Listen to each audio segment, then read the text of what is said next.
है एनएफएन फाइनली यहाँ पर जो वैसे उनका सीजन 3 आ चुका है और आज हम देखेंगे एपिसोड नंबर 1। एपिसोड की स्टार्टिंग में हम यूजी भी देखते हैं और उसके सामने बड़ा सा कर्स स्पीड था। वो उस स्पीड से दूर बच के भागता है, लेकिन तभी वो कर्स उसे पकड़ लेता है। लेकिन अचानक से उस कर्स को कोई मार देता है, जिस वजह से वो सीधे यूजी के ऊपर ही गिरता है। और इस कर्स को यहाँ पे यूटा ने मारा था, जो असल में यहाँ पे यूजी को मारने के लिए आया है। अब हमें कुछ पास्ट के सीन दिखाए जाते हैं। हम जेरेन ग्रैनी के सबसे छोटे बेटे को देखते हैं, जिसका नाम नायोना है, जो किसी से बात कर रहा था कि माँ की मरी की नहीं। और वैसे तो ऐसी लड़की को मरी जाना चाहिए जो घर के बड़े मर्दों की बातें नहीं सुनती। उससे सच तो मायो जो जानते हैं वो एक लड़की है। नायाओ को यहाँ पर जिरीची और ओजी जेनिन मिलती हैं, जो उसे डांटते हैं कि तुम्हारे पिता की सांसें गिन रही हैं और तुम अब लास्ट में आ रही हो। और वो बोलता है किसी को फर्क पड़ रहा है, सबको पता है जेनिन क्लैन का अगला सक्सेसर मैं हूँ। हमने सारे बड़े भाई किसी काम के नहीं है, और अंकल ओजी आपको तो कोई बेटा भी नहीं है, बस तुम्हारी दो बेटियां हैं। और जिनीची तुम्हारी यहाँ पे शक्ल ही बेकार है, अपने भाई टोजी से बिल्कुल उल्टी। नायो की बातें सुनकर काफी गुस्सा हो जाती है। और यहाँ पे तीनों स्पेशल ग्रेड 1 की सोर्सरस है। तब इनको खबर मिलती है जेनिन क्लर के हेड अब इस दुनिया में नहीं रहे और अब उनकी वसीयत पढ़ी जाएगी। और उनकी लास्ट इच्छा ये थी नायो को जेनिन क्लर का अगला हेड बना दिया जाए, और सारी प्रॉपर्टी का स्टूल जो कि जुसु हाई की तिजोरी में रखे हैं और उन पर नायो का हक होगा। लेकिन किसी वजह छात्रों को जो की मौत हो जाती है या फिर उसे किसी प्रकार की बीमारी हो जाती है, तो टोजी की इच्छा पूरी की जाएगी और मैगुबी को जेनिन क्लर का हेड बना दिया जाएगा और सारी प्रॉपर्टी उसके नाम हो जाएगी। ये सुनकर नायो को अच्छा नहीं लगता और उसे पता चलता कि इस समय मैगुबी टोक्यो में है और यूजी को खोजने के लिए गया है। और नायो प्लान बनाता है कि यूजी और मैंगो भी दोनों को ही मार देगा। और इस समय टोक्यो में लाखों एकड़ से स्पीड घूम रही है, तो कोई सवाल नहीं करेगा कि मैंगो भी कैसे मरा। और एक बार मैंगो भी मर गया तो उसकी प्रॉपर्टी का कब्जा करने वाला और कोई नहीं होगा और जेनिन क्लैन का अगला लीडर मैं बनूंगा। तो उस तरफ हम यूजी को देखते हैं जो अकेला बैठा हुआ था। तो जब उसके पास आके पूछता उसकी हालत अब कैसी है, यूजी बोलता अभी मेरी हालत ठीक है, शायद से सुकुना की वजह से, और वो उसकी पावर बढ़ते हुए महसूस भी कर सकता है। तो जो यूजी को वापस जुसु अचले जाने को बोलता है, यूजी बोलता वो अभी नहीं जा सकता क्योंकि सुकुना मैगो के खिलाफ कोई प्लान बना रहा है और मेरे हाथों अभी तक पता नहीं कितने मासूम मारे गए हैं। अब मैं किसी के पास भी नहीं जा सकता।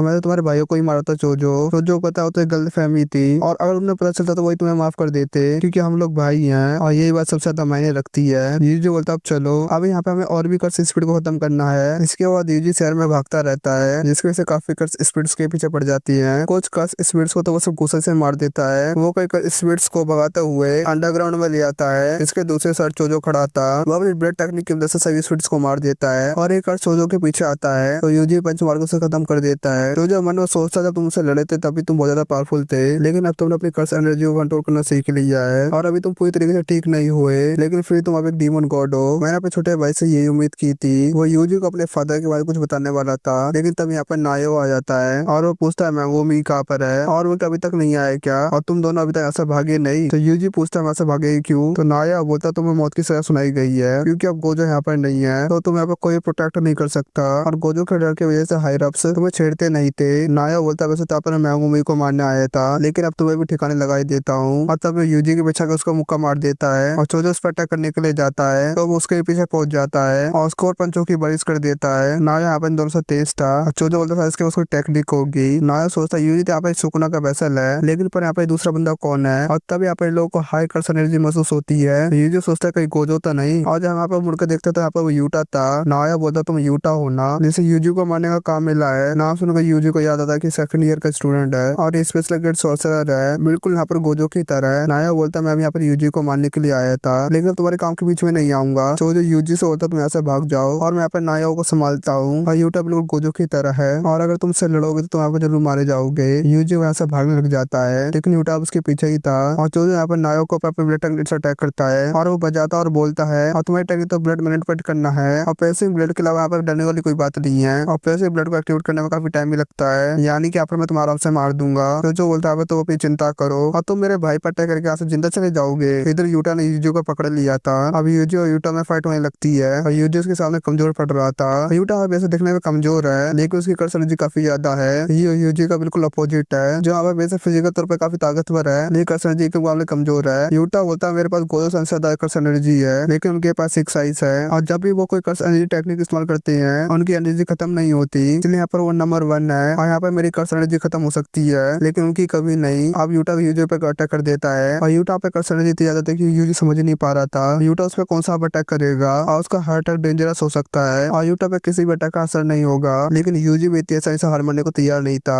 अब यूजी भी चाकू उठा लेता है और गोजो ने उसको बताया था कुछ सोर्सर हथियार का इस्तेमाल भी करती है, लेकिन इसके लिए भी कर्स एनर्जी कंट्रोल करना आना चाहिए और यूजी चाकू का इस्तेमाल करके यूटा की तरफ तलवार को रोक लेता है और यूटा बोलता है तुम कटाना पे ज्यादा ध्यान दे रही हो और उसका जोरदार मुक्का मार देता है और यूजी लात मार के उसकी कटाना को तोड़ देता है और यूटा ये देखकर काफी हैरान था क्योंकि यूजी भी यहाँ पर गोजो सेंसेई का स्टूडेंट है और यूजी सोचता है बिना हथियार के यूटा से अच्छे तरीके से लड़ पाएगा और वो यूटा पटा करने के लिए उसकी तरफ भागने लगता है लेकिन तभी पीछे से एक बड़ा सा करसा उसको पकड़ लेता है और यहाँ पर रीका आती है और यूजी का सुनने आता है कि रीका यहाँ पर कहाँ से आ गई और रीका ने यहाँ पर यूजी को ऐसे पकड़ रखा था कि यहाँ पर वो हिल भी नहीं पा रहा था और अब यूटा अपनी टूटी तलवार लेकर यूजी की तरफ बढ़ता है और वो यूजी की छाती के आर पर तलवार कर देता है और वो कहता है मुझे माफ कर देना यूजी और यूजी का पर मौत हो जाती है और ये एपिसोड इसी में पर खत्म हो जाता है और अगर यहाँ तक वीडियो देख ले उसका जो कर देना वीडियो को लाइक भी कर देना। चलो मिलता है नेक्स्ट वीडियो में।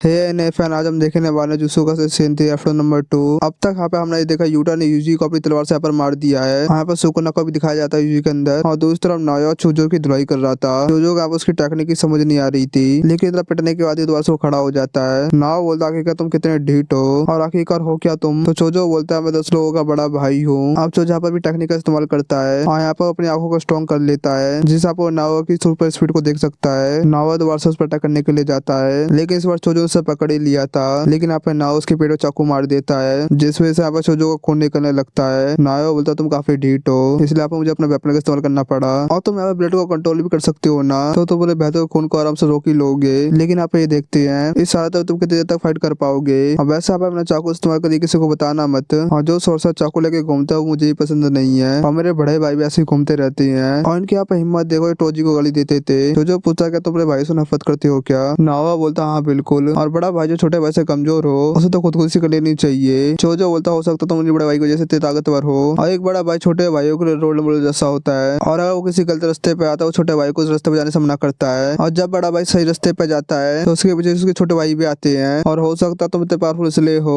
क्योंकि तुम्हारे बड़े भाई कमजोर है और तुम पूछता मैं इतना ढीठ क्यों हूँ क्योंकि यहाँ पर मेरा कोई रोल मॉडल नहीं है। और नाव की नीचे जाती है उसका खून फर्श पे चारों तरफ फैल गया था और चोजो बोलता भले यहाँ पर कितनी गलतियां करूँ लेकिन फिर मुझे अपने भाई से आगे रहना पड़ता है इसलिए यहाँ पर मैं इतना स्ट्रॉन्ग हूँ और तब यहाँ पर खून की बाढ़ आ जाती है और नायो को समझ नहीं आता इतना खून बहने के बाद चोजो कैसे जिंदा है और साथ साथ नायो को पता ही नहीं है चोजो यहाँ पे एक डेड पेंटिंग बूम है जो कि कर्स और इंसान के बीच के हाइब्रिड होते हैं और अपनी कर्स एनर्जी को ब्लड में बदल सकती है और जब तक इनके पास कर्स एनर्जी है खून बहने से नहीं मरते। नाओ चोजो के ब्लड से बचते हुए भागता रहता है लेकिन अचानक से उसके पैर जमीन से चिपक जाती है और तभी चोजो अपनी टेक्निक से उस पर अटैक करने लगता है और यहाँ पर नाओ भी अपनी टेक्निक इस्तेमाल करने लगता है और यहाँ पर एक सेकंड में 24 बार याबा मूव करता है लेकिन आपको सब पता नहीं था कि चोजो के पास सुपरनोवा टेक्निक है जो कि उसने 150 साल की मदद से बनाई है। इस टेक्निक में वो चारों तरफ से अपने दुश्मन पर अटैक कर सकता है। चोजो यहाँ पर नायो को जान से मरने ही वाला था लेकिन यहाँ पर तभी पीछे से यूटा आ जाता है और एक पंच मार के चोजो को बेहोश कर देता है और वो अपने साथ यूजी की बॉडी भी लाया था और नायो के यहाँ पर उल्टी होने लगती है क्योंकि यहाँ पर चोजो को इंसान नहीं है और इसलिए यहाँ पर चोजो का ब्लड नायो के ऊपर जहर की तरह असर कर रहा था। यूटा बोलता है मैं तुम्हें ठीक कर सकता हूँ अपनी कर्स टेक्निक की मदद से लेकिन बदले में तुम्हें हरब से ये कहना होगा मैंने यूजी को मार दिया है। और दूसरी तरफ यूजी एक सपना देख रहा होता है जहाँ पर अपने बचपन को सीन देखता है लेकिन तब यहाँ पे यूजी का सपना खत्म हो जाता है और यहाँ पर उड़ जाता है और यूटस के यहाँ पर बगल में बैठा हुआ था। वो कहता मुझे अच्छा लगा तुम जिंदा हो। वो बताता कुछ महीने पहले की बात है जब गोजो सन से मुझसे मिलने आए थे और उन्होंने कहा था मैं तुम्हारा ख्याल रखूं और मैं तुमसे आपस सिर्फ लड़ने का ड्रामा किया था और गोजो सन ने आप मुझे कहा था अगर मेरे को कुछ हो जाए तो तुम फर्स्ट और सेकंड ईयर के बच्चों का ध्यान रखना। लेकिन यूटा बोलता आप तो गोजो सेंसेई हो आपको आखिर क्या होगा। गोजो बोलता खासकर यूजी का ख्याल रखना और वो भी तुम्हारी तरह ही है और उसे भी एक बार मौत की सजा मिल चुकी है और इसलिए यहाँ पर यूटा ने यूजी को मारने का नाटक किया और अगर यहाँ पर वो मना करता तो यहाँ पर किसी को यहाँ पर उसे मारने के लिए भेजा जाता और हर यहाँ पर बेवकूफ नहीं है इसलिए यहाँ पर मैंने एक बाउंडिंग बाउल ली थी इसलिए यहाँ पर मुझे तुम्हें सच में मारना पड़ा। तो यूजी पूछता है कि मैं जिंदा कैसे हूँ। यूटा बोलता रिवर्स कर्स टेक्निक की मदद से उसने यूजी का दिल बंद होते ही उसे दोबारा से हील कर दिया था और इससे यहाँ पे हायरअप्स की कसम भी पूरी हो गया तुम भी यहाँ पर नहीं मरे और यूजी के लिए मर के जिंदा होना कोई बड़ी बात नहीं है और बहुत से लोग नहीं जानते यूटा दूसरों को हील भी कर सकता है लेकिन ये सब कभी ना कभी तो पता चल जाएगा। लेकिन अभी के लिए यूजी लोगों के लिए मर चुका है। यूजी पूछता है तुमने मेरे लिए इतना कुछ क्यों किया। यूटा बोलता जिन लोगों की मैं परवाह करता हूँ तुम्हारी परवाह करते हैं और मेरे पास भी एक समय पर बहुत खतरनाक पावर थी लेकिन तुम्हारी पावर तुम्हारी खुद की नहीं है और इस समय यहाँ पे तुम्हारी कोई गलती नहीं है। और तब यहाँ पे मैंगो भी आया था और बोलता हम जूसो हाई वापस जा रहे हैं और हम तुम्हें छुआ के जूसो हाई अंदर ले जा सकते हैं। यूजी बोलता मैं दोबारा वापस नहीं जा सकता क्योंकि सुबह हादसे में बहुत से लोग मेरी वजह से मारे गए। मैंगो भी बोलता उसमें तुम्हारी कोई गलती नहीं थी और तुम यहाँ पे हार नहीं मान सकते हम कोई हीरोज नहीं है और हम जूसो सोर्सर से हमें कोई नहीं समझ सकता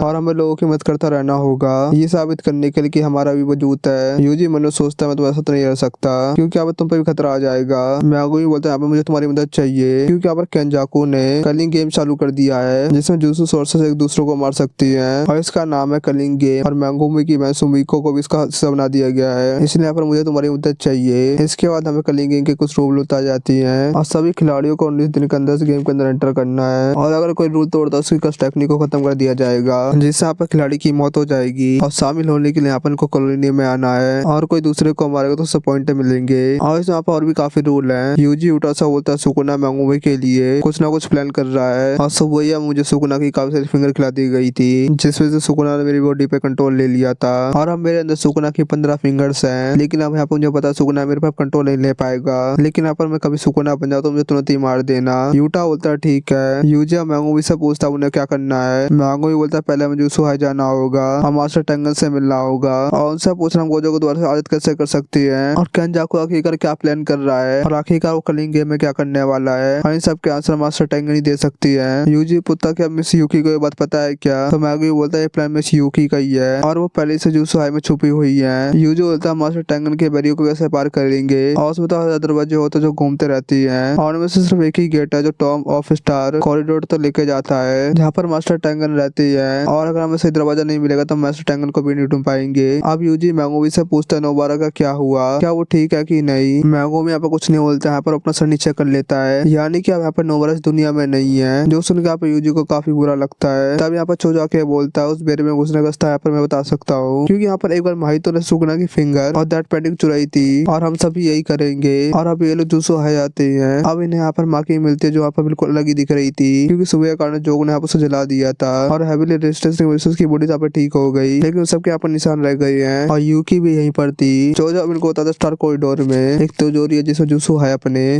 स्टोल और बाकी चीजें रखता है और उस तिजोरी में उसके 10 भाइयों की डेथ पेंटिंग रखी हुई है और यहाँ पर वो अपनी टेक्निक की वजह से अपने भाइयों की लोकेशन सेंस कर सकता है। माखी पूछती है सब तो ठीक है लेकिन बंदा है कौन। यूजुअल अभी के लिए समझ लो ये मेरा भाई है। जो सुन के चोजो को काफी खुशी होती है और चोजो अपन को सही दरवाजा बताता है जिससे यहाँ पे ये लोग स्टार कॉरिडोर पहुंच जाती है और चोजो को यहाँ पर तिजोरी तक जाने का रास्ता भी दिखाई देता है और बोलता जल्दी से जल्दी मेरे भाई को आजाद करूंगा। और इन लोगों को यहाँ पर एक जगह पर खून के निशान भी मिलते हैं और यहाँ पर ये वही जगह है जहाँ पर टोजी ने रिको को गोली मारी थी और यूकी बता दे 12 साल पहले यहाँ पर एक बड़ा हादसा हुआ था। कह सकते हैं सारी गड़बड़ वहीं से शुरू हुई थी। ये लोग यहाँ पर मेन हॉल में जाते हैं लेकिन यहाँ पर रोशनी के अलावा कुछ भी नहीं था। यूकी बता दे जब टेंगन की मर्जी होती है तभी वो लोगों को दिखता है और गोजो सी लोगों तो उसे लगा तो टेंगन से मिलना चाहेगा। ये लोग अब वापस मुड़ के जाने लगते हैं लेकिन तभी टेंगन को आवाज लगाता है कैसे यहाँ पर तुम लोग। और जेनिन क्लैन की बच्ची माकी यूटा दैट पेंटिंग यानी कि चोजो और सुकुना के बेसल यूजी। और ये एपिसोड इसी पे खत्म हो जाता है। और अगर आता वीडियो देख लो सब्सक्राइब कर देना, वीडियो को लाइक भी कर देना। चलो मिलते हैं नेक्स्ट वीडियो में।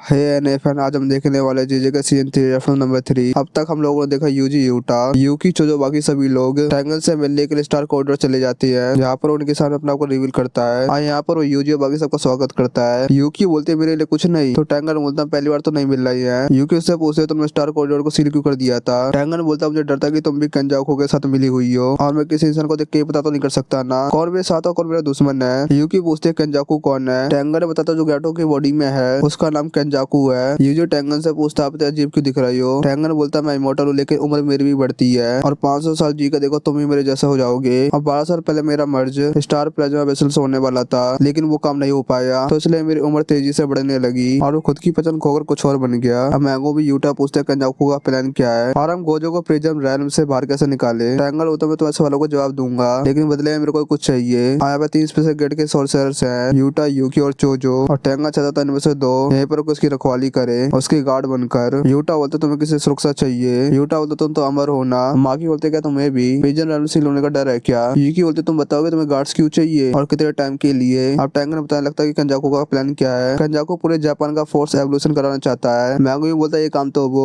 आर्डर ट्रांसफिगर से भी कर सकता है तो टेंगन हो तो उसका इतनी कर एनर्जी नहीं है इसलिए यहाँ पर वो मर्जर का इस्तेमाल करने वाला है और यहाँ पर वो टेंगन और इंसानियत के बीच में मर्जर कराने वाला है। लेकिन मैंगो भी बोलते टेंगन तो सिर्फ स्टार वेसल से मर्ज हो सकता बोलता है ना। टैंगन बोलता है ये बात 12 साल पहले सच थी, लेकिन उसमें मेरा मर्जर फेल हो गया और अब मैं इवॉल्व हो गया हूँ और आम इंसानों से भी मर्ज हो सकता हूँ। जोजो बोलता तुम तो सिर्फ अकेले हो, तुम इतने सारे लोगों से मर्ज कैसे होगे। टैंगन बोलता जो तुम मेरा रूप देख रहा है ये मेरा असली रूप नहीं है और मेरी आत्मा तो और कहीं पर है और मेरे लिए धरती और आसमान एक ही है और जो लोग मेरे साथ मर्ज होंगे वो लोग जुजुत्सु सोर्सर से एक लेवल ऊपर पहुंच जाएंगे और मैं तो अपने आप को भी बैरी टेक्निक से कंट्रोल रखता हूँ, लेकिन बाकी इंसान ऐसा नहीं कर पाएंगे और अगर एक भी इंसान आउट ऑफ कंट्रोल हो गया तो पूरी दुनिया खत्म हो जाएगी और अगर इंसान को रोकने वाला कोई और नहीं होगा तो बुराई करते रहेंगे और सारे इंसानियत की लाइन क्रॉस कर देंगे और जो चीज टोक्यो में वो पूरी दुनिया में शुरू हो जाएगी। यूजी पूछता है कि कंजो को ऐसा क्यों करना चाहता है। टैंगन बोलता मैंने बताया ना मैं इंसानों के बारे में ज्यादा कुछ नहीं बता सकता। माकी बोलते तुम मर्जर कंडीशन ना कर देना तो फिर वो कुछ नहीं कर पाएंगे ना। टैंगन बोलता मैं इवॉल्व होने की वजह से इंसान कम कर से ज्यादा बन चुका हूँ और इसलिए आप कंजा को अपनी टेक्निक से कंट्रोल भी कर सकता है और जिसकी वजह से अपनी टेक्निक की मदद से किसी भी कर्ज को कंट्रोल करके कुछ भी करा सकता है और इसलिए आपको उसे गार्ड चाहिए क्योंकि कंजा को कभी भी बैरियर तोड़कर यहाँ पे आ सकता है। यूकी बोलते इसी समय क्यों और उसने 12 साल पहले मर्जर को किसी तरीके से रोक दिया जिससे टैगन इवॉल्व होकर एक कर्स बन गया जिससे कंजा को भी टेक्निक से कंट्रोल कर सकता है और उसका सिकोना से भी कोई कनेक्शन है और वो 1000 सालों से जुजुत्सु सोर्सर है तो वो मर्जर अभी क्यों करना चाहता है। टैंगन बोलता है मैं स्टार प्लाज्मा सिक्स फ्यूजन सब करने से एक दूसरे से जुड़ा हुआ है और सिक्स फ्यूजन ने कंजाको को 2 बार हराया है और कंजाको इस वजह से इतना गुस्सा हो गया उसने सारे स्टार प्लाज्मा वेसल्स को मार दिया और अगर कोई सिक्स यूजर बच्चा पैदा होता तो उसे पैदा होता ही मार देता, लेकिन मर्जर के टाइम पर सिक्स यूजर और स्टार प्लाज्मा आई जाती है और उसने अपने सिक्स यूजर को मारने के बदले उन्हें सील करने का प्लान बनाया और इसके लिए प्रिजन वेल का सहारा लिया और एक समय पर सिर्फ एक ही सिक्स यूजर हो सकता है और 12 साल पहले कुछ हुआ।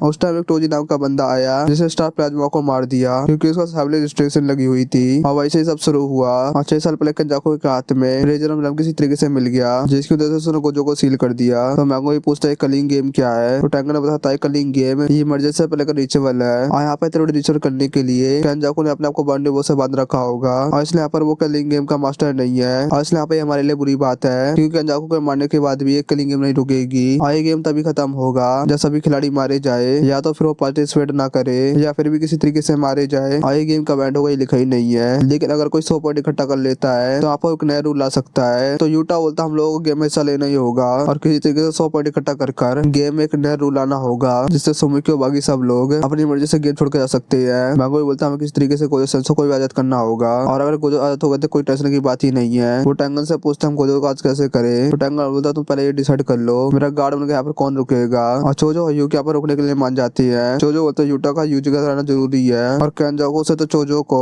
अपने कुछ पुरानी हिसाबी बराबर करनी है। यूकी बोलते से टैंगन से कुछ बातें करनी है इसलिए यहाँ पर वो रुकना चाहती है और यूटा तो वैसे भी यहाँ पर में दोस्तों के साथ रहना चाहता है। अब टैंगन पिजन रैन जैसा दिखने वाले एक बॉक्स निकालता है और बोलता है पिजन रैन का पीछे का हिस्सा है और इसको खोलकर हम गोजो को आजाद कर सकते हैं, लेकिन इसको खोलने के स्पेशल ग्रेड के वेपन चाहिए जिसकी वजह से हम इसको खोल सकते हैं, लेकिन सब वेपन को गोजो पहले तबाह कर चुका है। यूटा बताता है मैं और मैगल अफ्रीका ब्लैक रोप ढूंढने गए थे लेकिन वहाँ पर उन्हें कुछ नहीं मिला। तो टैंगल बोलता है सिर्फ एक ही ऑप्शन है कलिंग गेम के प्लेयर्स में एक ऐसा सोर्सर है जो यहाँ पर 4 साल पुरानी है और वो खुद को एंजल बुलाती है और वो किसी भी कस्ट टेक्निक को कैंसिल कर सकती है और उसका नाम है हाना कुरुसु और वो चाहता पिजन वेल का गेट खोल सकती है और वो इन लोगों को ईस्टर्न टोक्यो कॉलोनी में मिलेगी। जापान में 10 कॉलोनी बैरियर्स है जो कि एक बाउंड्री लाइन से जुड़ी हुई है और जब ये लाइन जापान को क्रॉस करेगी तो तब जापान के सारे लोग टैंगन से मर्ज हो जाएंगे और सिर्फ यहाँ पे होकाइडो शहर सुरक्षित है क्योंकि वहाँ जुसोस के हेडक्वार्टर्स है और यहाँ पे रिचुअल 2 महीने में कंप्लीट हो जाना चाहिए। अब ये लोग कलिंग गेम के रूल पढ़ते हैं। पहला रूल था कि सभी खिलाड़ी को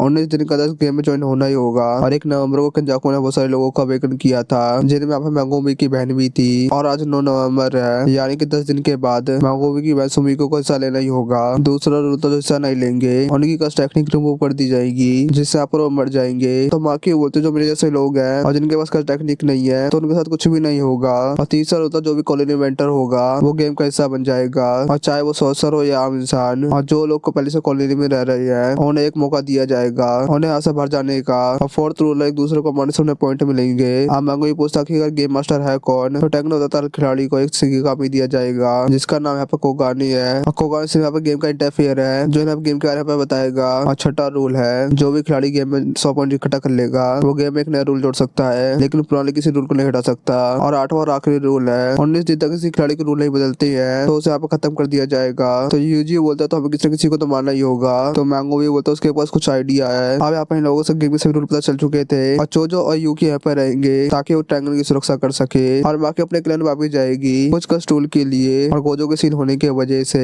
जुसो में रखे हुए कस्ट टूल्स जेलिन के बाकी क्लैन ले गए हैं, लेकिन अब मैंगो भी जेनिन क्लैन का हेड बन चुका है तो वो आराम से उसका स्टूल को वापस ला सकता है। और ये सब सुनकर यूजी काफी चौंक जाता है। तो मैंगो ये बोलता है बाद में तुम्हें समझा दूंगा। आप माँ की टैंगन से जो की लोकेशन मांगती है और वो पांडा को लेकर वापस जाएगी और गेम के अंदर एंटर करेगी। यूटा बोलता है वो जल्दी से लेकर में लेने जा रहा है ताकि वो ज्यादा इंफॉर्मेशन इकट्ठा कर सके और इन लोगों को अलग अलग कॉलोनी में जाना चाहिए जिस वजह से हम लोगों को एक दूसरे से लड़ने की जरूरत ना पड़े और साथ साथ कॉलोनी के अंदर सिग्नल ना मिले जिससे हम दूसरे से बात ना कर सके। और अगर यूटा यूजी से दूर रहेगा और उस टाइम सुकुना बाहर आ गया तो मैंगो ये बोलता है ऐसा कुछ नहीं होगा और अगर ऐसा हो तो मेरे बड़े को सुकुना को मार देना। हम माँ की यूजी और मैंगोवी को हकारी के पजाने को बोलती है और हकारी 3rd ईयर का स्टूडेंट है जो सब सस्पेंड है। और इस टाइम यहाँ पर लोगों के पास लोगों की कमी है तो यहाँ पर लोगों को हकारी को अपने प्लान में जोड़ना होगा। यूजी पूछता क्या वो स्ट्रॉन्ग है क्या। यूटा बोलता है थोड़ा नौटंकी की आवाज है लेकिन आप मेरे साथ स्ट्रॉन्ग है तो वो लोग सभी गेम में लेके जाएंगे। इसके बाद ये लोग ऐसे जाने लगते हैं। यूकी और चोजो यहीं पर रुक गए थे और यूजी यहाँ पर चोजो के धन्यवाद करता है उनकी आपत्ति मदद करने के लिए और चोजो यहाँ पर अपने भाई को जिंदा रहने के लिए बोलता है। और दूसरी तरफ टकड़ा नाम के कॉमेडियन को देखते हैं जिसे देखकर लोग बोर हो रहे थे। उसके साथ ही उसे काम छोड़ने को कहते हैं और यहाँ पर वो 35 साल का हो गया और यहाँ पर उसके जोख में कोई भी नचता और उसे यहाँ पर और कुछ काम करना चाहिए जो उसे यहाँ पर सूट करे। उसका साथी क्या उसे बोलता है मुझे तुम्हारी जोक अच्छे लगते हैं और दुनिया में 2 प्रकार के कॉमेडियन होते हैं जो हमेशा फेमस रहते हैं। पहले जो फनी होती है और दूसरा वो जिसे लगता है वो फनी है तो वो टका से पूछता तुम कौन से प्रकार के फनी हो तो टकावा होता है 50-50 है और फिर यहाँ पर वो जवाब बदल के बोलता 70-30 है। और हमें पता चलता टकावा भी कलिंग गेम में हिस्सा लेने वाले खिलाड़ी है। और एपिसोड इसी सीन पे खत्म हो जाता है। कैसा लगा आज का एपिसोड कमेंट में जरूर बताना और वीडियो को लाइक भी कर देना। चलो मिलते हैं नेक्स्ट वीडियो में। हे फैन आज हम देखने वाले जुसु का सीजन 3 एपिसोड नंबर 4। एपिसोड की स्टार्टिंग में माकी को देखते हैं जो कि जेनिन क्लैन जा रही थी। सबसे पहले उसे नायो मिलता वो बोलता तुम यहाँ पे क्या कर रही हो और तुम तो अब इतनी गंदी दिखने लग गई हो मैं तुम्हें पहचाना ही नहीं और ना ही तुम्हें जुसु आता है और ना ही तुम कर्स स्पिरिट्स को देख सकती हो और अब तो तुम्हारी शकल भी गंदी दिखने लगी है। अब यहाँ पे तुम क्या करोगी। यूटा और मैंगोवी के तल में चाटोगी क्या। माकी उसे इग्नोर करके आगे निकल जाती है और अंडरग्राउंड जाने लगती है जहाँ पर सारे कर्स्टूल रखे हुए थे। माकी की मदद से रोकते हुए बोलती है तुम्हें पता ना जगह पर औरतों का जाना मना है। माकी कहते उसके पास स्टोर रूम की चाबी है और क्लैन के लीडर मैंगोमी की इजाजत भी है। माकी ने मैंगोमी को बताया था ना ही बताओ की वसीयत के हिसाब से अब तुम क्लैन के लीडर बन गई हो। मैंगोमी बोलता है कोई लीडर नहीं बनना और ना ही उसे किसी प्रकार की प्रॉपर्टी चाहिए लेकिन माकी उसे यहाँ पर समझाती है अगर यहाँ पर वो लीडर बन जाता है तो उसे तीनों क्लैन्स की पूरी जानकारी रहेगी। मैंगोमी बोलता तुम मेरे बदले लीडर बन जाओ। माकी बोलती है वो लोग मुझे कभी लीडर नहीं मानेंगे और तुम्हारे पास क्लैन की टेक्निक है और तुम्हें डोमेन भी बनाना आता है लेकिन यहाँ पर मेरे पास ऐसा कुछ नहीं है। और दूसरा माकी की मदर उसे यहाँ पे काफी बुरा भला बोलती है लेकिन माकी इसको इग्नोर कर आगे निकल जाती है और स्टोर रूम का गेट खोल देती है। और जैसे यहाँ पर वो अंदर घुसती है वो अपने फादर को देख के काफी हैरान हो जाती है। दूसरी तरफ जिनची नायो से बात कर रहा था मैंगोमी जेनी क्लैन का अच्छा लीडर बन सकता है क्योंकि उसके कलेक्शन गोजो क्लैन और बाकी क्लैनों से अच्छी है लेकिन ये लोग मैंगोमी को पूरी प्रॉपर्टी नहीं देना चाहते हैं और ये लोग सीधे मैंगोमी को मार भी नहीं सकते और ऐसा करने पर बाकी 2 क्लैन हमारे पर गुस्सा हो सकते हैं। लेकिन जूसो हारेस ने सबको ऑर्डर दिया है कोई भी गोजो को आजाद नहीं कराएगा और इस चीज का बड़ा क्राइम माना जाएगा और हम लोग इसी चीज का फायदा उठाएंगे। हम मैंगोमी माकी को मार देंगे और सब लोग से कह देंगे लोग गोजो को याद करने वाले थे। नाया बोलता है प्लान काफी अच्छा है लेकिन अंकल ओजी की दोनों बेटियां मारी जाएंगी तो जिनसे बताता है ये प्लान ओजी ने बनाया है। इधर दूसरी तरफ माकी को स्टोर रूम में अपने फादर मिलती है जिसने पहले से आसे सारे कस्टूल गायब कर दिए थे और उसने माई की बहन माकी को भी घायल कर दिया है। और अब माकी अपना कस्टूल लेकर आगे बढ़ने लगती है और माकी अपनी तलवार से ओजी की तलवार काट देती है लेकिन ओजी अपनी कर्स एनर्जी की मदद से माकी को घायल कर देता है। ओजी बोलता तुम्हें पता है कि मुझे जेनी क्लैन का हेड क्यों नहीं बनाया गया था तुम दोनों लड़कियों की वजह से और तुम दोनों यहाँ पे किसी काम की भी नहीं हो और तुम दोनों सिर्फ मेरे लिए कलंक हो। और जूसो टेक्निक के मामले में ओजी भी अपने भाई के बराबर ही था लेकिन आप उसकी 2 बेटियां थी। ओजी अपनी दोनों बेटियों को एक कमरे में उठा के फेंक देता है और वो बोलता है इस कमरे में काफी सारी स्पीड भरी हुई है जो कि तुम दोनों को जल्दी खा जाएंगे। और फिर यहाँ से वो चले जाता है और माई रेंगते रेंगते माकी के पास आती है और वो देखती है माकी की धड़कन अभी भी चल रही थी। इसके बाद वो अपनी सारी लाइफ एनर्जी माकी को दे देती है और माकी की आंखें एक अनजान जगह में खुलती है और माई अपनी कर्स एनर्जी की मदद से कुछ भी बना सकती है लेकिन माई की कर्स एनर्जी इतनी ज्यादा कम है वो दिन भर सिर्फ एक ही ब्लड बना सकती है। माई माकी से बोलती है उसे कुछ बना के देगी लेकिन इस समय उसके यहाँ पे जान चली जाएगी। माकी को कुछ समझ नहीं आता और माई को रुकने को बोलती है। माई बताते हम दोनों का जुड़वा होना ही माकी की कमजोरी का कारण है और माकी के पास हेवली स्टेशन तो है लेकिन फिर वो टोजी इतनी पावरफुल नहीं हो सकती क्योंकि जूसो के वर्ल्ड में 2 जुड़वा लोगों को एक ही माना जाता है क्योंकि माई के पास कर्स टेक्निक है और इसी वजह से माकी को हेवली स्टेशन का पूरा फायदा नहीं मिल रहा है। लेकिन अगर यहाँ पे माई मर गई तो अपने साथ कर्स टेक्निक भी ले जाएगी, जिससे माकी को हवेली स्टेशन का पूरा फायदा मिलेगा। माई माकी को देते हुए कुछ बोलती है, मुझसे प्रॉमिस करो सब कुछ तबाह कर दोगी। अब माकी होश में आती है और देखती है माई मर चुकी है और वो माकी के लिए एक सोल कटाना छोड़ गई थी, जिससे माकी सीधे किसी की भी सोल को काट सकती है। अब यहाँ पे माकी काफी रोने लगती है और लोग यहाँ पर कष्ट स्पीड को चारों तरफ से घेर लिया था। और इधर दूसरी तरफ ओजी को महसूस होता है किसी ने सारी स्पीड को मार दिया है और यहाँ पर उसे डर महसूस होता है जैसे टोजी के टाइम पे होता था। और वो यहाँ पर भी कस्ट टेक्निक को एक्टिवेट करता है और फाइट करने के लिए तैयार हो जाता है, लेकिन माकी एक ही झटके में उसे खत्म कर देती है। अब जाने के में खतरे की घंटी बजने लगती है। रांता जिंची और नायको को बताता है माकी यहाँ पर पूरी तरीके से मैड हो गई है और उसने यहाँ पर ओजी को मार दिया है। और यहाँ पर माकी से निपटने के कुकुरु टीम को भेजा जाता है और उनके कैप्टन को यहाँ पर ये लग रहा होता है माकी ने यहाँ पर ओजी को नींद में मार दिया होगा और ये लोग माकी को चारों तरफ से घेर लेते हैं। माकी सोचती है अगर अपना घर नहीं छोड़ती और माई के साथ हमेशा यहीं पर रहती तो शायद से उनकी जिंदगी काफी अच्छी होती। और वो यहाँ पर अपनी बहन से माफी मांगती है और वहाँ पर अपनी बहन की लास्ट इच्छा पूरी करेगी और सब कुछ यहाँ पे डिस्ट्रॉय कर देगी। और माकी यहाँ पर सभी लोगों को काट देती है, लेकिन तब यहाँ पर चोदर अपनी कस्ट टेक्निक का इस्तेमाल करता है और बड़े से हाथों से माकी को मारने की कोशिश करता है। और ये यूनिट का मेंबर है जिसमें जेनी क्लेयर की सबसे स्ट्रॉन्गेस्ट मेंबर होती है, लेकिन इस अटैक से माकी को कुछ भी नहीं हुआ था और यहाँ पे माकी दोनों को तुरंत ही खत्म कर देती है। अब यहाँ पे रांता अपनी कस्ट टेक्निक का इस्तेमाल कर माकी को एक ही जगह पर रोक देता है और जिन चीज से कहता चलिए उसे खत्म कर दो, लेकिन फिर भी यहाँ पे माकी हिलने लगती है जिस वजह से यहाँ पर रांता की हालत खराब हो जाती है। और वो बोलता है माकी तब टोजी इतनी पावरफुल हो गई है और टोजी चाहता तो जेनी क्लेयर को खत्म कर सकता था और अगर यहाँ पर उन लोगों ने माकी को नहीं रोका तो यहाँ पर सच पूरी जेनी क्लेयर को खत्म कर देगी। जिंची अब माकी पर अटैक करता है और काफी सारे मुक्के माकी पर गिराता है जिससे यहाँ पर बहुत बड़ा धमाका होता है और आंता को लगता है यहाँ पर वो लोग जीत गए और आंता यहाँ पर घायल होने की वजह से मर जाता है, लेकिन दूसरी तरफ माकी को कुछ भी नहीं हुआ था और उसके हाथ में जिंची था जिसे वो नदी में फेंक देती है। नाया बोलता तुम्हारे अंदर अब इंसानियत नहीं रही क्या? माकी बोलती है नहीं, माई अपने साथ मेरी इंसानियत भी ले गई। और जब नाया छोटा था तब से उसकी काफी तारीफ हुआ करती थी और सबको पता था बड़ा होकर एक जेनी क्लेयर का हेड बनेगा और वो टोजी के बारे में सुना करता था वो एक लूजर है जिसके पास ही कोई कर्स एनर्जी नहीं है। और नाया भी ऐसे लूजर को देखना चाहता था, लेकिन जब उसने टोजी को देखा तो उसे डर के हमारे अपने कच्चे में ही मूद दिया और अब माकी भी टोजी इतनी पावरफुल हो गई है और उसने यहाँ पे पूरे जेनी क्लेयर को खत्म कर दिया है। अब बस यहाँ पे नायो जिंदा रह गया है। नायो यहाँ पे काफी खतरनाक तरीके से माकी पे अटैक कर देता है और माकी यहाँ पे नायो की मूवमेंट्स को गिनने लगती है। नायो बोलता है कमजोर को हमेशा पावरफुल के बारे में पता होना चाहिए और अगर टोजी को किसी ने अच्छे से समझा तो वो मैं हूँ और गोजो, लेकिन तुम वो नहीं हो। और नाया माकी को उठाकर दीवार में पटक देता है और नाया यहाँ पर भी स्पीड बढ़ाता ही जा रहा था और वो अपनी पूरी पावर लगाकर लास्ट मैच माकी में मारने वाला था जिससे यहाँ पे माकी तुरंत ही खत्म हो जाए और माकी अटैक झेलने के लिए तैयार हो जाती है और इससे बेशक यहाँ पर माकी काफी घायल हो जाएगी, लेकिन यहाँ पर नाया रुक जाएगा और नाया यहाँ पर माकी का प्लान समझ जाता है और उसे पंच मारने के लिए उसे यहाँ पर टच कर देता है। और नाया यहाँ पे जिस चीज को भी टच करता है उसे यहाँ पे 24 वाला रूल अपनाना पड़ता है और ऐसा ना करने पर वो एक सेकंड के लिए फ्रीज हो जाता है और नाया को लगता है कि माकी यहाँ पे फ्रीज हो गई है और वो उसका यहाँ पे खत्म करने वाला था और माकी यहाँ पे पलट जाती है और वो बोलती है वो यहाँ पे 24 वाला रूल अपना रही है और अपनी नई बॉडी की मदद से वो नायो की टेक्निक को समझ गई थी। वो एक सेकंड में 24 बार मूव करता है और फिर आप जोर का एक मुक्का मारती है जिससे आप नायो की पूरी शक्ल ही बिगड़ जाती है। अब बस आप सिर्फ माकी की माई बची थी, वो घर में घुसकर उसको भी ढूंढ लेती है और उसके ऊपर भी अटैक कर देती है। हम देखते हैं नायो किसी तरीके से जिंदा बच गया था, लेकिन पीछे से माकी की माँ आकर उसको चाकू मार देती है और दोनों यहाँ पर मर जाते हैं। अब माकी यहाँ से माई की बॉडी ले जाने लगती है और तब यहाँ पर मोमो रोते हुए आ जाती है और वो बोलती है उसने काफी देर कर दी। माकी अब माई की बॉडी उसको दे देती है। मोमो अब माकी से पूछती है वो क्या करेगी, लेकिन यहाँ पे माकी कोई जवाब नहीं देती। इसके बाद हमें पता चलता है माकी ने जाने के लिए बाकी लोगों को ही मार दिया है और किसी को भी नहीं पता चलता कि काम माकी ने किया है। गोजो क्लैन और कैमो क्लैन जैनी के को विक्ट्री से हटाने का फैसला करते हैं, लेकिन आखिरी फैसला जूसो हेडक्वार्टर्स को करना है और ये एपिसोड इसी सिंगल पे खत्म हो जाता है। कैसा लगा आज का एपिसोड कमेंट कर जरूर बताना और अगर हाँ तो वीडियो देख लिया तो कर देना, वीडियो को लाइक भी कर देना। चलो मिलता है नेक्स्ट वीडियो में।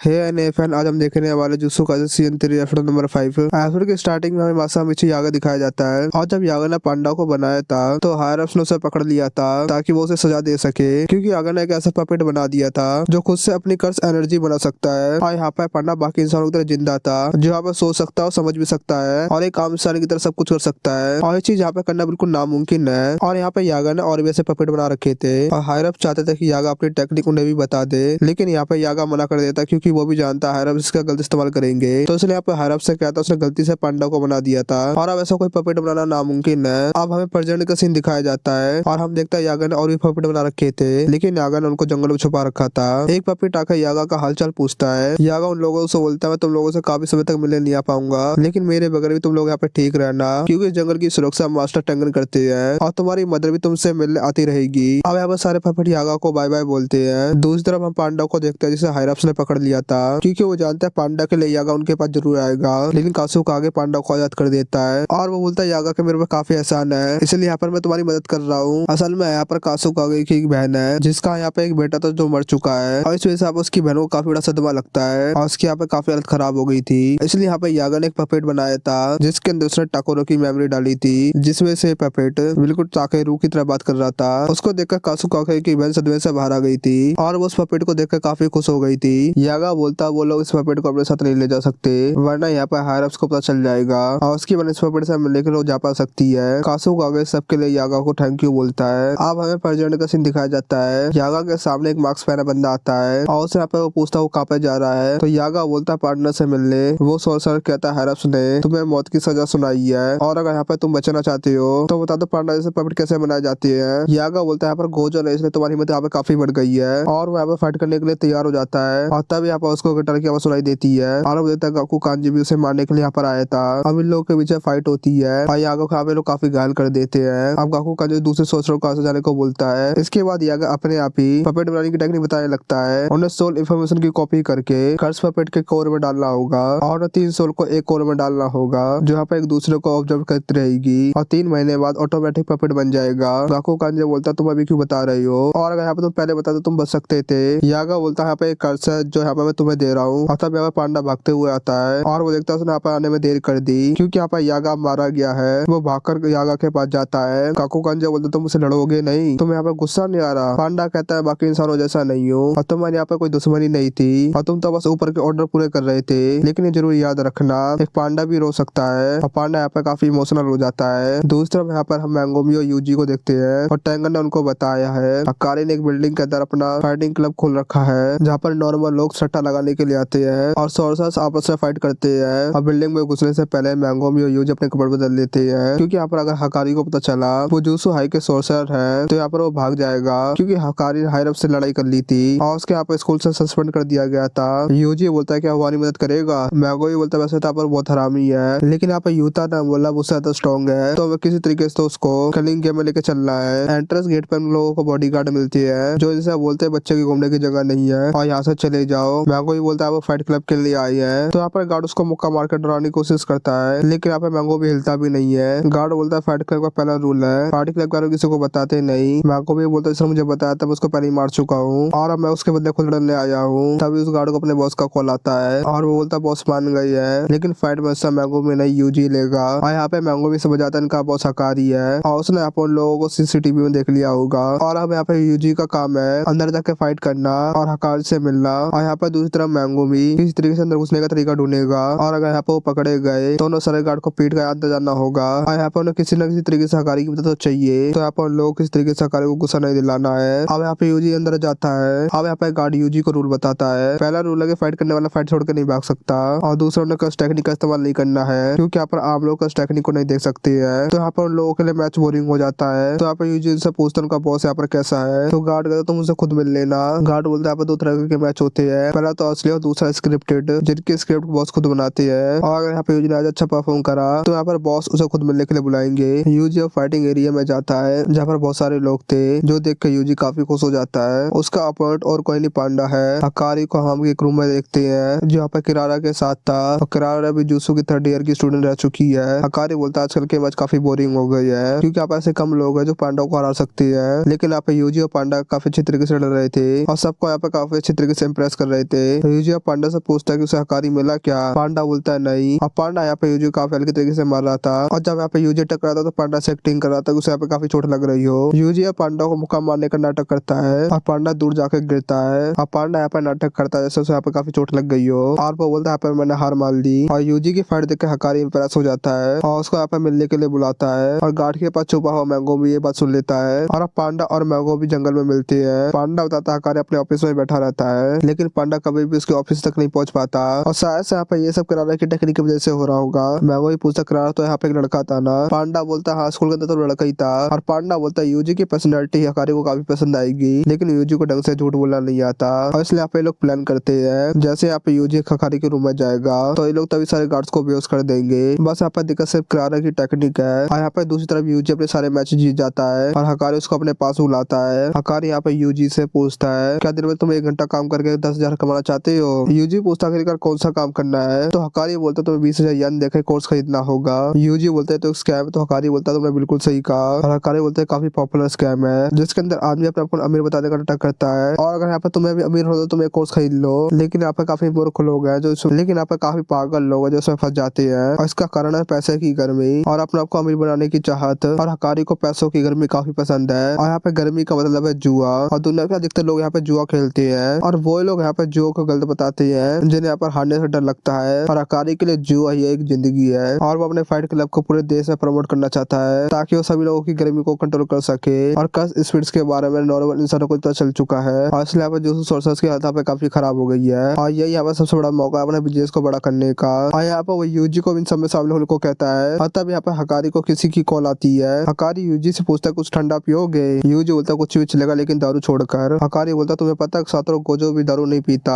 तो यूजी बोलते हैं सातोरू गोजो कौन है और मैंने उसके बारे में कभी सुना नहीं। और यहाँ पे यूजी का झूठ पकड़ा जाता है क्योंकि यहाँ पे दुनिया में कोई भी ऐसा सोर्सर नहीं है जो उस गोजो के बारे में नहीं जानता हो। हकारी यूजी से बोलता है तुम यहाँ पे जूसो हाई से आए हो ना। और ऐसा कहकर वो यूजी पर अटैक कर देता है और वो कहता है यहाँ पे उसे किरारा का कॉल आ रहा है मतलब यहाँ पे कुछ ना कुछ प्रॉब्लम जरूर है। यूजी उससे बोलता है यहाँ पे पहले मेरी बात सुन लो। हकारी बोलता है बिल्कुल भी नहीं क्योंकि अब यहाँ पे मेरा दिमाग खराब हो गया है। और ये एपिसोड इसी सिंगल पे खत्म हो जाता है। कैसा लगा आज का एपिसोड कमेंट करके जरूर बताना और अगर तो वीडियो देख रहे हो कर दो वीडियो को लाइक भी कर देना। चलो मिलता है नेक्स्ट वीडियो में।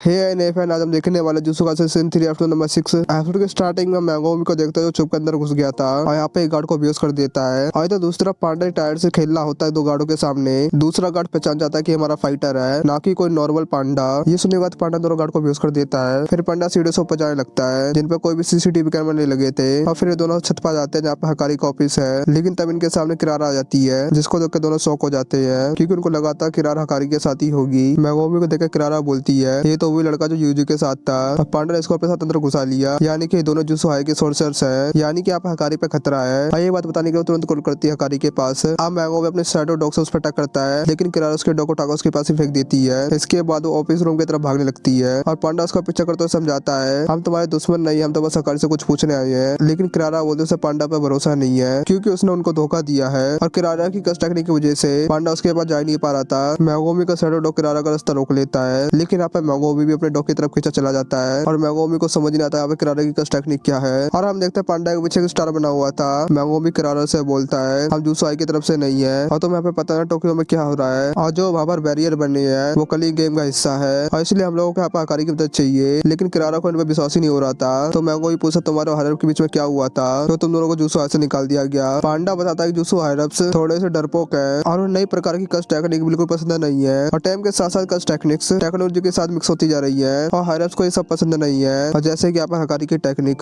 किरारा बोलती है हायरअप शुरुआत से ही दिमाग से पैदल रही है लेकिन उनकी वजह से कुछ समझने वाला गोजो तो है तो फिर तुम्हें हकारी की मदद क्यों चाहिए। मैंगोमी बोलता गोजो सेंसर को सील कर दिया गया है लेकिन किरारा को मैंगोमी की बात पर विश्वास नहीं होता। मैंगोमी सोचता किरारा हकारी के सबसे करीब है इसलिए आप इन लोगों को किरारा को मनाना ही होगा। मैंगोमी अब रैबिट की स्किप टेक्निक इस्तेमाल करता है जिससे आप काफी सारे रैबिट आ जाते हैं। मैंगोमी देखता है सबके ऊपर एक्रक्स लिखा हुआ था और ऑफिस के गेट पे लिखा था एक्रक्स और मैंगोमी के रैबिट बिल्कुल फेल हो जाते हैं और किरारा बोलते हो अपनी टेक्निक की मदद से सिकिगामी पे मार कर सकती है। रैबिट्स भी उसके डॉग की तरह है उससे जाके चिपक जाएंगे और मैंगोमी को दबा के मार देंगे लेकिन तभी मैंगोमी से रैबिट्स को गायब कर देता है। और फिर पांडा से पूछता है उसकी रैबिट टेक्निक कैसी थी तो यहाँ पे पांडा बोलता है एकदम खतरनाक लेकिन यहाँ पर रैबिट काफी क्यूट थे। तो यहाँ पे मैंगोमी बोलता है मेरा मतलब यहाँ पर ये है वहाँ पर कौन कौन सी जगह पर नहीं जा पा रहे थे तो वो बोलता किरारा और ऑफिस रूम और वो देखता है पांडा के ऊपर ईएमआई लिखा हुआ है और उसको अपने ऊपर भी एक्ट्रेस लिखा हुआ दिखता है। और यहाँ पे मैंगोमी समझ जाता है किरारा की टैग तारों से जुड़ी हुई है। ये सुन के यहाँ पे किरारा काफी शौक हो जाती है और मैंगोमी काफी समझ आता है उसका सोचना यहाँ पे सही है और किरारा यहाँ पे टेंशन में आ जाती है। अगर मैंगोमी को पता चल गया उसकी टेक्निक कैसे काम करती है तो यहाँ पर वो ऑफिस रूम के अंदर पहुंच जाएगा लेकिन वो यहाँ पर इनको रोके रहेगी। और यहाँ पे मैंगोमी अपनी बहन का शुक्रिया करता है क्योंकि उसने बचपन में साधुन क्रॉस के बारे में बताया था और इसमें छोटा तारा मंडल होता है और इसके अंदर 4 स्टार होते हैं और ये तारे क्रॉस के रूप में होते हैं और किरारा ने 4 तारों को अलग अलग नाम दिए हैं जिससे चारों को एक दूसरे से दूर रहना चाहिए लेकिन मैंगोमी पांडा एक दूसरे के करीब जा सकती है और किरारा भी ऑफिस रूम के करीब जा सकती है लेकिन वो दोनों किरारा और ऑफिस रूम के पास नहीं जा सकते, लेकिन अगर किरारा चाहे तो वो ऑफिस रूम के अंदर भी जा सकती थी, लेकिन वो खुद भी ऑफिस रूम के बाहर खड़ी हुई है। हो सकता है अंदर जाने का कोई फिक्स रास्ता हो। तो पांडा बोलता हो सकता है हमारे पीछे कोई 5वां स्टार है और हो सकता है पहले हम उसके पास जाना होगा और उसके बाद ही वो किरारा और ऑफिस रूम के पास पहुंच पाएंगे। और किरारा को यहाँ पर टेंशन हो रही होती है और लोगों को उसके यहाँ पर टेक्निक पता न चल जाए, तो यहाँ पर वो कार के ऊपर ईएमआई लिख देती है, जिस वजह से वो कार पांडा से जाकर टकराती है और पांडा उस कार को उठाकर दूर फेंक देता है। तो वो कार वापस उसको आकर लगती है। तो यहाँ पे मैंगो भी सोचता किरारा को किसी पे लिखने के लिए उस चीज को छूना होता होगा, लेकिन यहाँ पर उसने कहीं मैंगोबी को छुआ ही नहीं, लेकिन यहाँ पर उसने मैंगोबी को शेडो को छुआ था, यानी कि यहाँ पर वो इंसान को सीधे कर्स एनर्जी को मार कर सकती है और कार और डोर को मार करने से पहले उनके अंदर कर्स एनर्जी डाली गई होगी। और यहाँ पर वो कर्स एनर्जी दूसरी चीज देखने लगता है और यहाँ पर उसे पार्किंग स्लॉट दिख जाता है जिसके ऊपर मिमोसा लिखा हुआ था, यानी कि यहाँ पर वही 5वां स्टार है। और यहाँ पे किरारा की टेक्निक का नाम है लव रेंडेवू, जिसमें वो 7 तारा मंडल का इस्तेमाल करती है और वो अपने टारगेट्स को 5 स्टार में बांट देती है। और अगर वो 2 अलग अलग चीजों को 1 स्टार का नाम दे तो वो आपस में चिपक जाएंगे, ऐसे मैंगो में किसी के हमेशा चिपक कर रही है। और 1 स्टार दूसरे स्टार के पास भी जा सकता है जब वो एकदम सीधे रास्ते पे चले और रास्ते स्टार की पृथ्वी से दूरी, यानी कि पहले मैंगोमी को मिमोसा को छूना होगा, तब जाकर वो किरारा और ऑफिस रूम तक पहुंच पाएगा। अब मैंगोमी अपना एक रैबिट पांडा को देता है और पांडा उस रैबिट को पार्किंग लॉट की तरफ फेंकता है, यानी कि अब मैंगोमी ने मिमोसा को छू लिया है। किरारा मैंगोमी की तरफ भी कार फेंकने लगती है, लेकिन तभी किरारा के पीछे आकर शैडो डॉग उसको पकड़ लेता है और किरारा को याद आता है मैंगोमी ने अपने डॉग को तो गायब किया नहीं था और उसने अपने डॉग को एक दीवार के पीछे छुपा दिया था। और जैसे उसकी और मैंगोमी के बीच किरारा आई, उसने अपने डॉग को बाहर आने को बोल दिया और डॉग किरारा को खींचते हुए मैंगोमी के पास ले आया और किरारा को मजबूरी अपने टेक्निक को बंद करना पड़ता है और मैंगोमी यहाँ पे किरारा का हाथ बांध देता है और यहाँ पे मैंगोमी बोलता है हमारी बात अब ध्यान से सुनो। तो किरारा पूछे तुम्हें कैसे पता डॉग तुम्हारे पास ही आएगा, उसके बोले तुम भी तो उसकी तरफ खींचा सकते थे। मैंगोमी बोलता है तो बस एक रिक्स था, लेकिन अब वो समझ गया है जिसकी वजह से टकस टेक्निक होगी उसकी तरफ चीजें खींचती हुई आएंगी। और पहले मैंगोमी डॉग की तरफ खींचा चला गया था, लेकिन अब उसने अपनी कर्स एनर्जी बढ़ाकर डॉग को अपनी तरफ बुला लिया और मैंगोमी कहता चलो तरीके से काम करना। और मैंगोमी का इतना तेज दिमाग देखकर किरारा काफी इंप्रेस हो जाती है। मैंगोमी अब उसे छोड़ देता है और उसके आगे बो डाउन करने लगता है और बोलता है हमारे पास अब तक टाइम नहीं है और प्लीज यहाँ पे हमारी बात सुन लो। और किरारा यहाँ पे मान जाती है, लेकिन तभी यूजी ऑफिस आके बाहर गिरता है और उसे यहाँ पे हकारी ने बाहर फेंका था और हकारी उसको एक और मुक्का मारता है और ये देखे यहाँ पे काफी शौक हो जाता है। यूजी अपना को बिल्कुल बचाने की कोशिश नहीं कर रहा है, तो यहाँ पे हकारी बोलता है क्या तुम बिल्कुल पागल हो क्या। और यूजी यहाँ पे अपने मन में बोलता है उसे हकारी को अपने ऊपर विश्वास दिलाना नहीं होगा, इसलिए यहाँ पर वो ना पीछे हटेगा ना प्लेट बाहर करेगा। और ये सब देखा हकारी उसकी बात सुनने के लिए तैयार हो जाता है, लेकिन इस शर्त पर यूजी को अपने पैरों पर खड़ा रहना होगा। और किरारा यहाँ पे चिल्ला के बोलते हैं लोगों तुम्हारी मदद चाहिए और पहले यहाँ पर लोगों की बात सुन लो। और हकारी यहाँ पे यूजी को एक और मुक्का मारता है, लेकिन यूजी दोबारा से खड़ा हो जाता है। तो यहाँ पे हकारी पूछा तुम्हें मुझसे मदद क्यों चाहिए। तो यहाँ पे यूजी बोलता है हमारे सीनियर्स ने बताया है तुम यहाँ पे काफी स्ट्रॉन्ग हो। तो यहाँ पे हकारी बोलता तुम अपने साथ मेरी विजन खतरे में डालना चाहते हो और तुम यहाँ पे मुझे अपनी गर्मी दिखाओ तब यहाँ पे मैं तुम्हारी बात मानूंगा। और प्रिंसिपल यागा ने इस बार कितने घटिया स्टूडेंट्स को लिया है। यूजी बोलता है मेरे अंदर कोई भी गर्मी नहीं है और मैं तो बस एक बड़ी सी मशीन का छोटा सा गियर हूँ और वो मशीन जिसका इस्तेमाल सॉर्सर करते हैं वो भी कर्सिस को मारने के लिए। और हकारी बोलता है तुम तो यहाँ पे काफी कमजोर हो और हकारी उसे एक और पंच मारता है जिससे यहाँ पे यूजी दूर जाके गिरता है। हकारी बोलता दर्द हुआ ना, और गोजो सेंसर ने मुझे कहा था मेरी कर्स एनर्जी बाकी के मुकाबले काफी अलग है। और वो पांडा मैंगोमी से बोलता है यूजी को लेकर ऐसे दफा हो जाओ, लेकिन तभी यूजी के पीछे आके खड़ा हो जाता है और ये सब देखा हकारी को विश्वास ही नहीं होता। यूजी बोलता मैं तो कॉग हूँ, लेकिन मशीन चलाने के लिए कॉग की भी जरूरत पड़ती है और मैं तुम्हारे साथ में जब तक ठेका रहूंगा जब तक तुम यहाँ पर मार नहीं जाते। अब यूजी हकारी से पूछता उसका रोल क्या है, तो यहाँ पे हकारी बोलता है ये कॉग की कर्मी और वहाँ पे फिर से उसका एक पंच मारने लगता है। तो यहाँ पे किरारा बोलते तो यहाँ पे थक गए हो ना। अब यहाँ पे हकारी रुक जाता है और बोलता तुम लोग यहाँ पे डील करने के लिए तैयार हो। किरारा बताते बेशक यहाँ पर वो हायरअप से नफरत करते हो, लेकिन हकारी को सबसे ज्यादा गर्मी जूसु हाई में रहकर लोगों की मदद करने से मिलती है। तब यहाँ पे एक शिकीगामी आ जाता है और यहाँ पर एक कोगानी है जो कि यहाँ पे कलिंग गेम के बारे में बताने आया है और वो कहता है कलिंग गेम में एक नया रूल जोड़ा गया है, कोई भी प्लेयर दूसरे प्लेयर की पूरी जानकारी देख सकता है, नाम पॉइंट और उन्होंने कितने ज्यादा रूल जोड़े हैं और वो कौन सी कॉलोनी के बैरियर में है। और हम देखते कासिमो नामक के बंदे ने जोड़ा था और उसने यहाँ पे पहले से काफी को मार दिया था जिस वजह से उसके 200 पॉइंट हो गए थे, लेकिन उससे सब लोग कमजोर लग रहे थे। और वो कहता 400 साल पहले के लोग काफी पावरफुल थे जिनसे यहाँ पर वो फाइट करता था और कासिम यहाँ पर सीधे सुगुणा से फाइट करना चाहता था और इसलिए यहाँ पर वो अपने 100 पॉइंट इस्तेमाल कर एक नया रूल बनाता है कि सभी प्लेयर एक दूसरे की जानकारी देख सकती है। और ये एपिसोड इसी तरह पे खत्म हो जाता है। कैसा लगा आज का एपिसोड कमेंट कर जरूर बताना और अगर तो वीडियो देख रहे हो जरूर कर देना, वीडियो को लाइक भी कर देना। चलो मिलते हैं नेक्स्ट वीडियो में।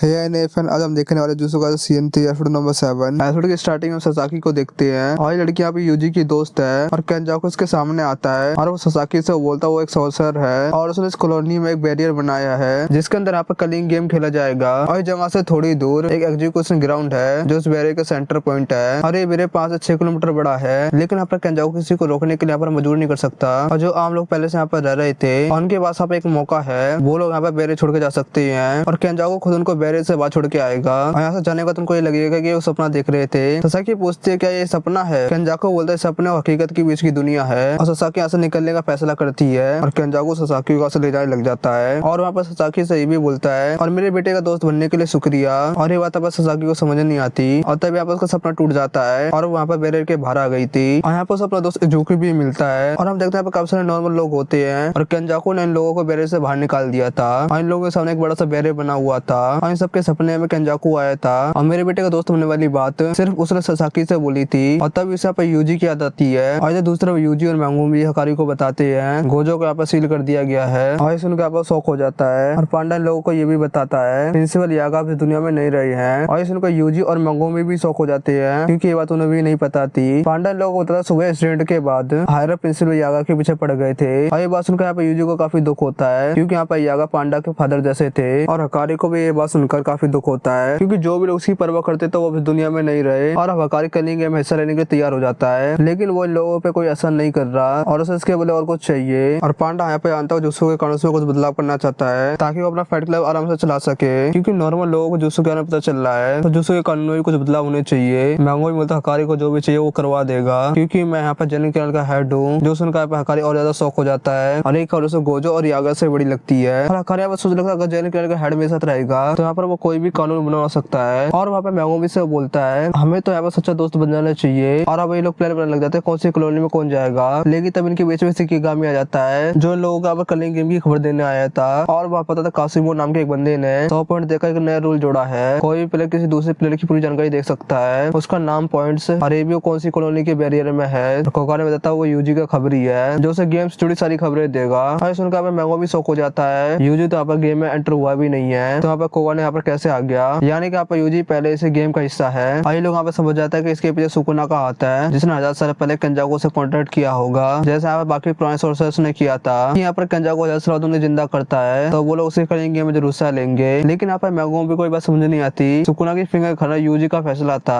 जिसमें सुकुना उसके अंदर जिंदा हुआ। क्या ये भी केंजाकू का एक प्लान था। और अब ये लोग बाकी प्लेयर्स की जानकारी देखने लगते हैं जिसमें लोगों को कासिमो के बारे में पता चलता है और जिसने यहाँ पर 200 पॉइंट इकट्ठा कर लिए हैं यानी कि यहाँ पर उसने 40 लोगों को मारा है। अब यहाँ पे मैंगो भी सोचने लगता है अगर हम लोग कासिमो को एक और रूल जोड़ने के लिए मना ले तो यहाँ पर लोगों को किसी को मारना ही नहीं पड़ेगा। और वहाँ पे कागोने से पूछता है कि यहाँ पर कितने लोग हैं जिनके पास यहाँ पर 100 पॉइंट हो गए हैं। और कासिमो के अलावा सिर्फ यहाँ पर एक ही बंदा था जिसके यहाँ पर 100 पॉइंट थे जिसका नाम यहाँ पे हिगुरुमा है। और मैगोमी का प्लान यहाँ पे ये था जैसे सुमुकी जैसे हम लोग जो जबरदस्ती फंस गए हैं वो इस गेम को छोड़ के जा सके। और पहले तो उनको रूल नंबर 8 को हटाना पड़ेगा जो यहाँ पर अगर 19 दिन तक किसी प्लेयर के पॉइंट नहीं बदलते उसे यहाँ पे एलिमिनेट कर दिया जाएगा। तो यहाँ पर ये लोग नए रूल जोड़ेंगे प्लेयर यहाँ पे एक दूसरे को अपना पॉइंट दे सकते हैं जिसमें से एक दूसरे को जमाने की जरूरत नहीं पड़ेगी। और दूसरा रूल यहाँ पे ये जोड़ेंगे प्लेयर अपना पॉइंट इस्तेमाल कर गेम छोड़ के जा सकते हैं। हकारी बोलता है इतना बड़ा रूल तो गेम ही खत्म कर देगा और इस तरह के रूल को तो गेम मास्टर मानेगा ही नहीं। तो यहाँ पर मैगो बोलता है इस रूल के अंदर कंडीशन भी रखेंगे अगर प्लेयर ऐसा बाहर निकलेगा तो अपने बदले को नए प्लेयर को अंदर भेज सकता है। और अब यहाँ पर प्लान बनेगा तो एंजल को ढूंढना है जहाँ पर गोजो को पेजर लेवल से आजाद करा सकती है और साथ ही इनको कासिमो और हिगुरुमा को भी ढूंढना है 2 नए रूल जोड़ने के लिए। और यूजी को यहाँ पर प्लेयर की लिस्ट में एंजल का नाम मिल ही नहीं रहा था तो पांडा बोलता था उसका असली नाम और कुछ है। और टैंगर ने लोगों को बताया था एंजल यहाँ पर टोक्यो नंबर 2 में है। हकारी पूछता दिखने में कैसी है तो मैगो बोलता तुम सब देखोगे तो पहचान जाओगे आखिर वही एंजल है। तो हकारी बोलता पांडा और वो टोक्यो नंबर 2 में जाएंगे और यूजी और मैगो भी नंबर 1 कॉलोनी में जाएंगे और किरारा बैरर के बाहर ही रहेगी। और कासिम यहाँ पर सबसे खतरनाक खिलाड़ी लग रहा है तो उससे हकारी लड़ेगा और पांडा यहाँ पर भी सूखने की शक्ति से एंजल के बारे में पता लगाएगा। तो यहाँ पर किरारा पूछते उनके साथ क्यों नहीं चलेगी। हकारी बोलता है यूटा जब से बैरर के अंदर गया है तब से उसने हमारे से कॉन्टेक्ट नहीं करा है और जैसे यहाँ पे ये लोग बैरर के अंदर जाएंगे इनके बाहर की दुनिया से कनेक्शन टूट जाएगा। तो यहाँ पर बाहर की खबर रखने के लिए यहाँ पर किसी को तो बाहर रुकना होगा। और यूजी नहीं चाहता मैगोमी और वो एक ही कॉलोनी में जाए क्योंकि आप उससे डरता है कि सुकना साथ कुछ ना कर दे। मैगोमी बोलता है ऐसा कुछ नहीं होगा और हकारी जो प्लान बनाया वो सही है। और अगले दिन लोग बैरर के पास पहुंच जाते हैं और कोगाने इन दोनों को बताता है बैरर के अंदर कलिंग गेम चल रहा है और अगर ये लोग इस गेम के अंदर एंटर करते हैं तो ये भी गेम के प्लेयर बन जाएंगे। और यूजी मैगोमी हकारी और पांडा इसके लिए मान जाते हैं। और नंबर कॉलोनी के अंदर हम हानी नाम के एक लेडी को देखते हैं जो वॉकी टॉकी से रेन नाम के बंदे से बात कर रही थी और वो पूछते हैं और कितना टाइम लगेगा। और यहाँ पर आसमान की तरफ को देखते हुए कुछ चीज इंतजार कर रहा था और हानी अपनी कस्ट टेक्निक एक्टिवेट करती है जिससे यहाँ पर हवा में उड़ने लगती है। और कॉलोनी के बाहर मैगोमी और यूजी बात कर रहे थे। मैगोमी बोलता उन्हें पुराने सोचर से बचकर रहना होगा क्योंकि उनके लिए इंसान की जान कोई भी कीमती नहीं है और हजारों साल पहले इंसानों को लड़ने वाला मजा आता था और इसी वजह से उन लोगों ने यहाँ पर केंजाकू से कॉन्ट्रैक्ट बनाया होगा और अब कलिंग गेम का हिस्सा बने होंगे। और कासिम और हिगुरुमा पुराने सोर्सर लग रहे हैं। तो यहाँ पर वो लोग उनकी बात नहीं मानेंगे और यूजी बोलता है उनको स्पीड से बच के रहना होगा। यूजी बोलता नए जमाने के सॉर्सर जो स्मोकी की तरह मजबूरी में इस गेम में फंस गए हैं, वो लोग जरूर उनकी बात मान जाएंगे और सबसे प्लान का काम है हिगुरुमा को ढूंढना। अब ये दोनों एक साथ बैरियर के अंदर एंटर करते हैं, लेकिन यहाँ पर ये लोग अलग अलग हो जाते हैं और आसमान से गिरने लग जाते हैं। और जब भी कोई यहाँ पर इस गेम में एंटर करता है वो यहाँ पर आसमान से गिरते हुए आता है। और इसके अंदर 9 जगह है जहाँ पर अगर प्लेयर गिरते हैं और ये चीज यहाँ पर रूल में नहीं लिखी गई थी और जगह पर कुछ खिलाड़ी पहले से कैंप करके बैठे हुए थे और जैसे यहाँ पर कोई नया बंदा है वैसे ये लोग उसे खत्म कर सके। और यहाँ पर आसमान से गिरते हुए यूजी को देखता है और तुरंत यहाँ पर सिग्नल दे देता है और हानि यहाँ पर उड़ते हुए आती है और यूजी यहाँ पर टक्कर मार देती है और दोनों जाकर एक बिल्डिंग से टकराते हैं और हानियों के अटैक से लोग तुरंत ही मर जाते हैं। लेकिन यहाँ पर यूजी को कुछ भी नहीं हुआ था और वहाँ पर समझ आता है कि यूजी यहाँ पर काफी पावरफुल है और वहाँ पर अपने साथी को यहाँ पर बुला लेती है और तब यहाँ पे यूजी से एक पत्थर मारता है जिस वजह से हानियों पर नीचे गिरने लग जाती है और तब हानियों का साथी हवा भी यहाँ पर जाता है जिसके पास यहाँ पर हेलीकॉप्टर वाली टेक्निक थी और वहाँ पर हेलीकॉप्टर बनकर उड़ने लग जाता है और हवा यहाँ पर यूजी पे गुस्सा हो जाता है कि उसने हानियों को गिरा दिया और यूजी यहाँ पे सोच सकता है वो इन लोगों से हिगुरुमा के बारे में कुछ पूछ लेगा और यहाँ पर दूर से लोगों को देख रहा था और वहाँ पे पहचान जाता है कि ये बंदा यूजी है। और इधर मैगोमी ने भी एक लड़की को हरा दिया था जिसने यहाँ पर मैगोमी पे पहले अटैक किया था और मैगोमी का चिंता हो रही थी कि यूजी कहाँ पर है। भाई कॉलोनी यहाँ पर सुबह से ही बड़ी थी और दूसरा यूजी और हवा में फाइट हो रही थी और यूजी यहाँ पर हवा को पकड़ नीचे फेंक देता है जिस वजह से यहाँ पर हवा समझ जाता है कि यूजी यहाँ पर काफी पावरफुल है और हवा यहाँ पर सिर्फ अपने पंखे से अटैक कर रहा था। तो इसलिए यहाँ पर यूजी एक बिल्डिंग के अंदर चले जाता है और हवा यहाँ पर बिल्डिंग को काटते हुए सीधे यूजी की तरफ आ रहा था और तब यहाँ पे यूजी हवा के सर पे एक मच्छा मारता है जिस वजह से यहाँ पर हवा रुक जाता है और सब चक्कर आने लग जाती है। लेकिन यहाँ पर फिर भी हार नहीं मानता इसलिए यहाँ पे यूजी उसके गोटे फोड़ देता है जिस वजह से हवा बेहोश हो जाता है। तो अब यहाँ पे यूजी सोचने लगता है और यहाँ पर हिगुरुमा के बारे में कैसे पूछेगा। तब यहाँ पे पीछे से रिन आता है और वो बोलता है हिगुरुमा के बारे में पता है वो कहाँ पर है और ये भी यहाँ पर वो यूजी को जानता है और यूजी को यहाँ पर हाई स्कूल में टाइगर करके बुलाते थे और यूजी यहाँ पर समझ आता है कि रिन यहाँ पर उसके होम टाउन से है और रिन यहाँ पर यूजी को कहीं ले जाने लगता है और यूजी मुझे लगता है वो दोनों क्या तुम्हारे दोस्त थे क्या। तो रिन बोलता है मजबूरी में दोनों के साथ काम कर रहा था वरना यहाँ पर वो लोग उसे भी एलिमिनेट कर देते और रिन बताता है यहाँ पर हिगुरुमा इको बुको वाली जगह पर है और दूसरा वो लड़की भी बताती है और वो लड़की मैगोमी को जब भी बताएगी जब मैगोमी इसको नाइट बनकर उसकी सेफ्टी करे तो यहाँ पर मैगोमी बोलता है अगर वो यहाँ पर झूठ बोल रही है तो यहाँ पर उसकी सजा जरूर मिलेगी और मैगोमी यहाँ पर यूजी की तरह नहीं है और अगर यहाँ पर पॉइंट कमाने के लिए किसी को मारना पड़ा तो यहाँ पर वो भी करेगा। और उस यहाँ पे ये भी चलता है रैम यहाँ पर पुरानी नहीं है बल्कि यहाँ पे एक नई सोर्सर है। रैम बताते हम लोगों को यहाँ पर बैट से बजाने का मौका दिया गया था लेकिन हम जैसे सोर्सर जो जगह में पहले से रह रहे थे हम लोगों को ये मौका मिला ही नहीं और हम लोगों के लिए करेंगे बड़ा दिन पहले शुरू हो गया था और अगर यहाँ पे ये लोग फाइट नहीं करेंगे तो लोगों का एलिमिनेट कर दिया जाएगा और सब लोग यहाँ पर सिर्फ सर्वाइव करने के लिए कोशिश कर रहे हैं। और मैं यहाँ पर समझ आता है पुराना सोर्सर तो उनके लिए खतरा है ही लेकिन यहाँ पर नए सोर्सर उनके लिए खतरा बन सकती है और ये बात यहाँ पे यूजी को पता ही नहीं है। रैम यहाँ बताते हैं हिगुरुमा शिंजुकू वाली एरिया में है और इसी से थोड़े पे खत्म हो जाता है। कैसा लगा आज का वीडियो जरूर बताना और अगर आता वीडियो देख रहे थे इसका जो वीडियो को लाइक भी कर देना। नेक्स्ट वीडियो में फैन आज हम देखने वाले जुसो सीजन 3 एपिसोड नंबर 8। अब तक हमने देखा मैगोमी और यूजी नंबर 1 कॉलोनी में एंटर हो जाते हैं और हिगुरुमा को ढूंढ लगते हैं। रिन और रैमी बोलते हैं हिगुरुमा की लोकेशन जानते हैं। अब हमें पास्ट के कुछ सीन दिखाए जाते हैं। मार्च 2016 में एक चोर माँ और बेटी की हत्या कर देता है और पुलिस यहाँ पर इस क्राइम के लिए कीता नाम के बंदे को पकड़ लेती है जो यहाँ पर उसी एरिया में रहता है। लेकिन यहाँ पे कीता कहता है उसने यहाँ पे कुछ नहीं करा है और हिगुरुमा उससे मिलने जाता है जो फिर डिफेंस लॉयर है। और जब पुलिस वाले कीता से कुछ पूछताछ करने गए थे तो कीता से भग गया था और पुलिस वालों ने कीता का घर तक पीछा करा और उनको यहाँ कीता के घर में खून से भरी चाकू मिली और चाकू जो खून था उसी माँ बेटे का था यानी कि मर्डर कीता ने करा था। तो यहाँ पे कीता कहता पुलिस वालों से भागा था क्योंकि अब उसके पास एक कैट थी और जहाँ पर वो रहता है बिल्ली रखना अलाउड नहीं है इसलिए यहाँ पे कीता अपनी बिल्ली को चलने के लिए वहां से भागा था। और यहाँ पे जो चाकू पुलिस वालों को मिली वो सड़क पे पड़ी मिली थी। अब हिगुरुमा अपने ऑफिस में आता है तो उसकी असिस्टेंट सुजुमु बोलती है कीता तो यहाँ पे साफ तरीके से झूठ बोल रहा है और कीता रास्ते में पड़ा हो चाकू क्यों उठाएगा और आखिर पुलिस में डके मारे क्यों भागेगा। हिगुरुमा बोलता है कीता को पुलिस वालों ने पहले भी परेशान करा है और उसने यहाँ पे बताया उस चाकू को पुलिस को देने के लिए जाने वाला था क्योंकि आप उसके मोहल्ले पुलिस को बुलाना अलाउड नहीं है क्योंकि यहाँ पर आस पड़ोस के अमीर लोगों को पुलिस से परेशानी होती है। और कीता एनपीओ नाम के शेल्टर में काम करता है जहाँ पर बूढ़े लोगों की देखभाल करनी पड़ती है और वहाँ पर उसको कोई सैलरी भी नहीं मिलती है बस यहाँ पे उसको कुछ पैसे एक टाइम का खाना मिलता है और उसके बाद ये रेंट के नाम पर उसे 50,000 रियल लिए जाते हैं। और यहाँ पे कीता जिस जगह पे रहता है उस जगह पे ऑलरेडी बहुत से क्रिमिनल लोग रहते हैं और शायद उनमें से कोई चोर हो सकता है और हिगुरुमा उन सबकी जानकारी निकालने लग जाता है क्योंकि अब उसे लगता था कीता यहाँ पे बिल्कुल निर्दोष है। यहाँ पे शिवमुजू बोलती है वैसे भी यहाँ पर हम लोग सरकारी लॉयर हैं जिनको यहाँ पे ज्यादा पैसे नहीं मिलते और बहुत ज्यादा काम भी करना पड़ता है और सभी लोगों को यहाँ पे पता है कीता को यहाँ पे सजा होके तो जरूर रहेगी। तो फिर भी यहाँ पे हिग्रोमा उसका केस क्यों लड़ना चाहता है। तो हिग्रोमा बोलता है कभी कभी हमें ऐसे केस भी लड़ने चाहिए, इन केसों से हमारा दिमाग तेज होता है। तो शिवमुजू बोलते तुम कभी कभी नहीं हमेशा से केस लड़ते हो। फिर शिवमुजू तकाजी से उसकी कैफे मिलने जाती है। फिर तकागी भी हिग्रोमा के साथ काम करती थी। वो बताते हैं हिग्रोमा शुरुआत से ऐसा ही है और वो कभी पैसों के पीछे नहीं भागता है। और उसके पास एक ड्रंक ड्राइविंग का केस आया था जिसमें एक 19 साल की लड़की को उसके साथियों ने दारू पिला दी थी, लेकिन यहाँ पे हिग्रोमा वो केस हार गया था जिस वजह से लड़का उसी पे चिल्लाने लग गया तुमने यहाँ पर मुझे बचाया क्यों नहीं। और तब यहाँ पे मैंने उसको मना करा था ऐसे केस मत लिया करो जहाँ पर जीतना मुश्किल होता है और कमजोरी की रक्षा करना है बस स्टोरियों में अच्छा लगता है। और इस सब के चक्कर में हिग्रोमा अपनी मेंटल हेल्थ खराब ना कर ले। और यहाँ पे हिग्रोमा अपनी पूरी मेहनत लगाकर कीता को इनोसेंट साबित कर देता है। और यहाँ पे क्राइम वाले दिन से कीता के मोहल्ले से लड़का पुलिस से गायब है और यहाँ पे हो सकता है वो चोरी उसी ने की हो। और जिस टाइम पर मर्डर हुआ था और यहाँ पे मर्डर वाले टाइम पर कीता यहाँ पे एक स्टोर के कैमरे में कैद हुआ था और साथ ही यहाँ पे कीता के घर से कोई चोरी वाला आइटम भी नहीं मिला है। और कीता यहाँ पे हिग्रोमा का धन्यवाद करता है और कीता यहाँ पे हिग्रोमा को शुक्रिया बोलता है उसकी यहाँ पे मदद करने के लिए। लेकिन यहाँ पे हिग्रोमा जानता था सामने वाली पड़े दोबारा से अपील जरूर करेगी। और फिर से यहाँ पे ट्रायल होता है कीता को यहाँ पे मुजरिम ठहराया जाता है। और यहाँ पे हिग्रोमा जैसे छोटे लॉयर्स के पास और ना ही ज्यादा फंडिंग होते ना ज्यादा लोग जिस वजह से आप उन्हें सबूत पेश नहीं कर सका। कीता यहाँ पर निर्दोष है और फिर से आप उसे अपील करने के लिए आप सुप्रीम कोर्ट जाना होगा, लेकिन यहाँ पे वो लोग छोटे मोटे केस लेते ही नहीं है। और कीता यहाँ पर हिग्रोमा की तरफ देखता है उसकी आंखों में गुस्सा और नफरत दोनों ही थी। और हिग्रोमा पे काफी शौक हो जाता है ये बंदा इस तरीके से मेरे को क्यों देख रहा है। और तकादी ने उससे पूछा तो उसके मन में क्या है। तो हिग्रोमा ने बताया था मैं कोई हीरो तो हूँ नहीं जो मासूम लोगों की रक्षा करते फिरे, मैं तो बस उसको गलत होता नहीं देख सकता। कानून यहाँ पे अंधा होता है और यहाँ पर वो सबके लिए बराबर है। और यहाँ पे कानून की वजह से सभी लोग यहाँ पे अंधे हो जाते हैं क्योंकि यहाँ पर वो लोग कड़वी सच्चाई नहीं देखना चाहते। लेकिन यहाँ पे न्याय के लिए हिग्रोमा अपनी आंखें में उंगली रखेगा चाहे यहाँ पर वो अकेला क्यों ना हो। तो जज कहता है इस फैसले से किसी को प्रॉब्लम हो तो 15 दिन के अंदर हाई कोर्ट में अपील दे सकता है। और अब यहाँ पे हिग्रोमा खड़ा होकर अपना हथौड़ा टेबल पे मारने लग जाता है और ये देखकर सब हैरान हो जाते हैं और बोर्ड देखते हैं हिग्रोमा के ऊपर एक बड़ा सा सेकीगामी आ गया था। और हिग्रोमा बोलता है सभी लोग बैठ जाओ ये ट्रायल तो बस शुरू होगा।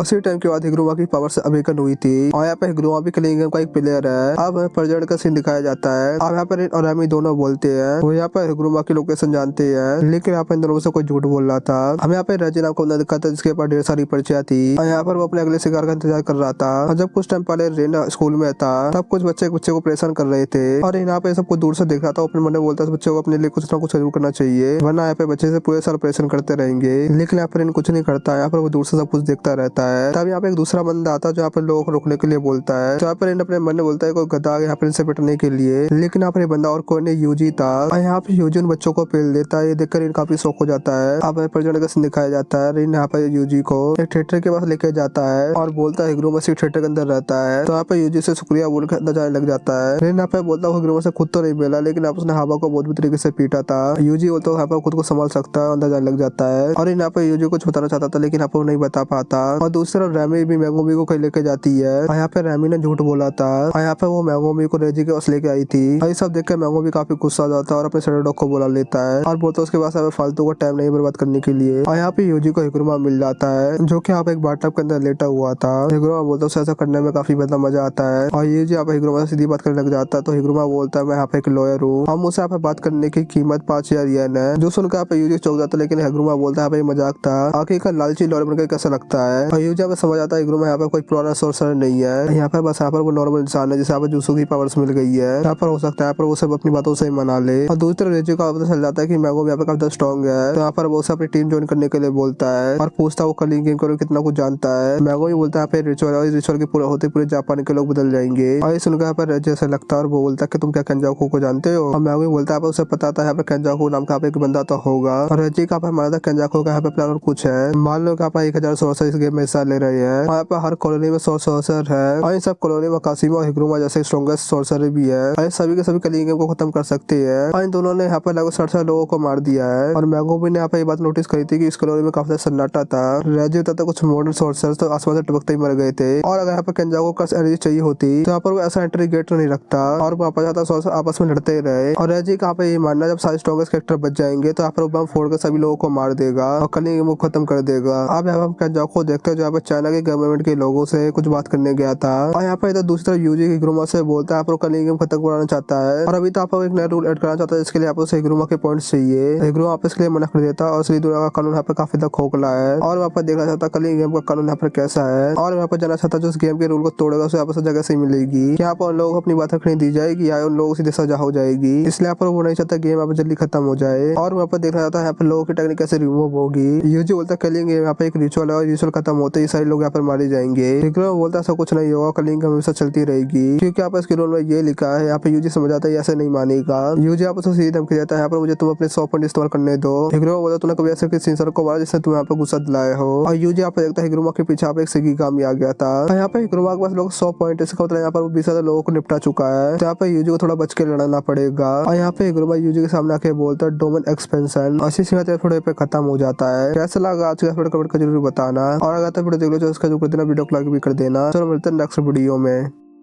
नए फैंस, आज हम देखने वाले जुत्सुका से सीजन 3 एपिसोड नंबर 9। अब तक हमने देखा हिग्रोमा यूजी की बात नहीं मानता और अपना डोमेन ओपन कर लेता है, और यूजी सोचता है डोमेन ओपन करने से पहले हिग्रोमा पर अटैक कर देना चाहिए। वहाँ पर जल्दी से हिग्रोमा के पास जाता है, उसे एक पंच मारने की कोशिश करता है, लेकिन आप उसका हवा में रुक जाता है। हिग्रोमा बोलता है मेरे डोमेन में मारपीटाई अलाउ नहीं है, और ये नियम दोनों पर लागू होता है। ये दोनों कटघरे में खड़े हो जाते हैं। हिग्रोमा का डोमेन यहाँ पे कोर्ट की तरह, जहाँ पर यूजी को ऊपर ट्रायल होगा, और जहाँ पे हिग्रोमा का शिकिगामी वहाँ पर जज है। जज यहाँ पे बोलते हैं यूजी पर आरोप है 18 साल से कम होने का बेगस पार्लर में गया था। यहाँ पे हिग्रोमा बोलता है जज को सब कुछ पता होगा, जो भी आप कटघरे में खड़ा होगा। और तब यहाँ पे हिग्रोमा के हाथ में एक लिफाफा आ जाता है, जहाँ पर सबूत तक यूजी सच उस पार्लर में गया था कि नहीं। और सबूत जजमेंट ने दिया है, और सबूत का मतलब ये नहीं कि यूजी यहाँ पे क्रिमिनल है, और सबूत का ये मतलब कि यूजी यहाँ पे दोषी है। और पहले यहाँ पे अपनी केस को सफाई दे सकता है, उसके बाद ये लिफाफा खुलेगा, और यूजी यहाँ पे ये सब देख के समझ जाता है कि यहाँ पे हिग्रोमा सच का एक लॉयर है। और यहाँ पर टेंगन ने यूजी को बताते पुराने जमाने के सोर्सर भी डोमेन का यूज करा करते थे, लेकिन यहाँ पर उन डोमेन में गारंटेड हिट नहीं हो करता था। और ये यहाँ पे समझ आता है हिग्रोमा के डोमेन यहाँ पे गारंटेड हिट नहीं है, यानी कि यहाँ पर डोमेन यूजी को चोट नहीं पहुंचा सकता, और बाउंडिंग बाग की वजह से हिग्रोमा को यूजी को इसके रूल बताने पड़ेंगे। और हिग्रोमा बोलता है यूजी को सफाई देने का सिर्फ एक ही मौका मिलेगा। उसके बाद हिग्रोमा सबूत देकर अपनी दलील देगा, और फिर यहाँ पर जज में फैसला सुनाएगा। तो यहाँ पे यूजी पूछता है अगर मैं निर्दोष पाएगा तो यहाँ पे क्या होगा, लेकिन यहाँ पे हिग्रोमा ये सब नहीं बताता। अब यहाँ पे हिग्रोमा बोलता है यूजी के पास यहाँ पे बस 3 ऑप्शन है। पहला है यहाँ पर चुप रहो, कुछ ना बोले, और दूसरा यहाँ पर अपना जुर्म कबूल कर ले, और तीसरा यहाँ पर मना कर दे, उसने यहाँ पर कोई जुर्म करा ही नहीं है। और यहाँ पे चाहे बेसिक यूजी झूठी बोल सकता है, यूजी उधर ट्रायल में झूठी बोल सकते हैं। हिग्रोमा बोलता है सब लोग सच होते ट्रायल की जरूरत ही नहीं पड़ती। अब यहाँ पे सोच लगता है वहाँ पर क्या बोले, और वापस पार्लर में गया भी था, उसने यहाँ पर गेम भी खेली थी, और वापस ने पैसे भी जीते थे, और आपसे झूठ बोलना पड़ेगा अपनी सजा से बचने के लिए। लेकिन आपसे पता नहीं उस सबूत में आखिर क्या है, और सबूत में अगर ये है कि यूजी उस पार्लर में गया ही नहीं था तो यूजी यहाँ पर झूठी बोल सकता है, और सबूत अगर ये है कि यूजी यहाँ पर गया था तो यहाँ पर वो बहाना दे सकता है उसे टाउट करने गया था। लेकिन आप इससे साबित हो जाएगा यूजी यहाँ पर गया था, और अब यहाँ पर कंफेस कर भी तो उसकी सजा कम हो सकती है। लेकिन यहाँ पे यूजी को पता नहीं कि जगह पे सजा क्या मिलती है। अब यहाँ पे यूजी झूठ बोलता है उस पार्लर में वो गया था, लेकिन बस टाउट करने के लिए। अब यहाँ पे हिग्रोमा सबूत को बोलता है जिसमें से यूजी की फोटो निकलती है, जिसमें यहाँ पर वो पास के एटीएम में खड़ा हुआ था। इसका मतलब सबूत को उस पार्लर से कुछ लेना देना नहीं था, लेकिन यहाँ पे यूजी ने सच बोल दिया कि यहाँ पर उस पार्लर में गया था, और उसने से पैसे भी निकाले थे, यानी कि यहाँ पर वो सिर्फ बाथरूम करने तो नहीं गया होगा, वहाँ पर उसने गेम भी कुछ खेले होंगे। और जबकि यहाँ पर उसकी उम्र 18 साल से कम थी, और फिर भी उसने पार्लर में घुसकर कानून तो तोड़ा है। तो यहाँ पे ये सोचता थर्ड ऑप्शन ही सही था, उसने झूठ बोल देना चाहिए था कि वो पार्लर में नहीं गया है। तो यहाँ पे एटीएम वाली फोटो से कुछ भी साबित नहीं होता कि पार्लर में गया कि नहीं। फिर यहाँ पे हिग्रोमा बोलता है एटीएम से पैसे निकालना कोई गलत बात तो नहीं है, उसे तो उसे बोला था उस पर लगा इंजाम बस गलत है। और जजमेंट यहाँ पे फैसला सुनाता है कि यहाँ पे यूजी बिल्कुल गलत है, और यहाँ पे इसकी सजा कॉन्फिकेशन, और यहाँ पे डोमेन बंद हो जाता है। और अब यहाँ पे हिग्रोमा अपना हथौड़ा फेंक कर यूजी को मारता है, जहाँ पे यूजी के हाथ पे आके लगता है, जिससे पे यूजी थोड़ी बहुत चोटी भी आ जाती है। और अब यहाँ पे हिग्रोमा यूजी के पास आता है, और वो हथौड़ा यहाँ पे हिग्रोमा के पास आ जाता है, और यहाँ पे हिग्रोमा उस हथौड़े को अपनी पावर से बड़ा कर लेता है, और यहाँ पे उस हथौड़े को यूजी को मारता है। यूजी यहाँ पे समझ आता है हिग्रोमा यहाँ पे हथौड़े को कहीं से ही बुला सकता है, और यहाँ पे उसके साइज को छोटा बड़ा भी कर सकता है। और फिर से यहाँ पे हिग्रोमा यूजी पे टकराने लग जाता है, यूजी यहाँ पे स्ट्रेट पे आ जाता है गिरकर, और यहाँ पे यूजी बट्टा उठा के हिग्रोमा को मार देता है, और यहाँ पे हिग्रोमा अपना बड़ा सा हथौड़ा यूजी को मार देता है, जिस वजह से यहाँ पे यूजी जमीन के अंदर घुसने लगता है। और यहाँ पे हिग्रोमा को लग रहा था वो ऐसे खिलौने से खेल रहा जो कभी नहीं टूट सकता। और यहाँ पे दूसरी तरफ यूजी की हालत भी खराब हो रही थी, और वो यहाँ पे सोचा था हिग्रोमा की कोई ना कोई कमजोरी जरूर होगी। और तब उसके दिमाग में आइडिया आता है, यहाँ पर बोलता है रिट्रायल चाहिए, और फिर से आप उस केस की सुनवाई होने लगती है। और ये बोलते हैं दोनों दोबारा से हिग्रोमा के डोमेन आ जाते हैं। जजमेंट आप जिसको सुनाता है उसके पास मौका होता है, वापस दोबारा से रिट्रायल का मौका ले सकता है, जब तक वो इंसान अपना जुर्म कबूल ना कर ले। जजमेंट बोलता है यूजी के ऊपर इल्जाम है, उसने सुबैया में बहुत लोगों को मारा है। यूजी बोलता है पर मैंने बहुत से लोगों को मारा है, आई जुर्म यहाँ पर मैं कबूल करता हूँ। आई सुन के यहाँ पर जजमेंट गुस्सा आ जाता है और बोलता है तुम्हें मौत की सजा सुनाई जाती है। अब यहाँ पे दोबारा से डोमेन खत्म हो जाता है, और यहाँ पे हिग्रोमा के हाथ में हथौड़े केवल एक स्वॉर्ड होती है, जिसका यहाँ पे नाम है एग्जीक्यूशन स्वॉर्ड। और यहाँ पे सबसे बड़ी सजा है वो है मौत की, जो यहाँ पे जजमेंट सुना सकता है। और ऐसा होने पे हिग्रोमा के हाथ में एक स्वॉर्ड आ जाती है, और इस स्वॉर्ड से आप जिस इंसान को छू ले उस इंसान की मौत हो जाती है। हिग्रोमा मानता है किसी इंसान को समझने का मतलब ये है उस इंसान की पूरी कमजोरियां देखना,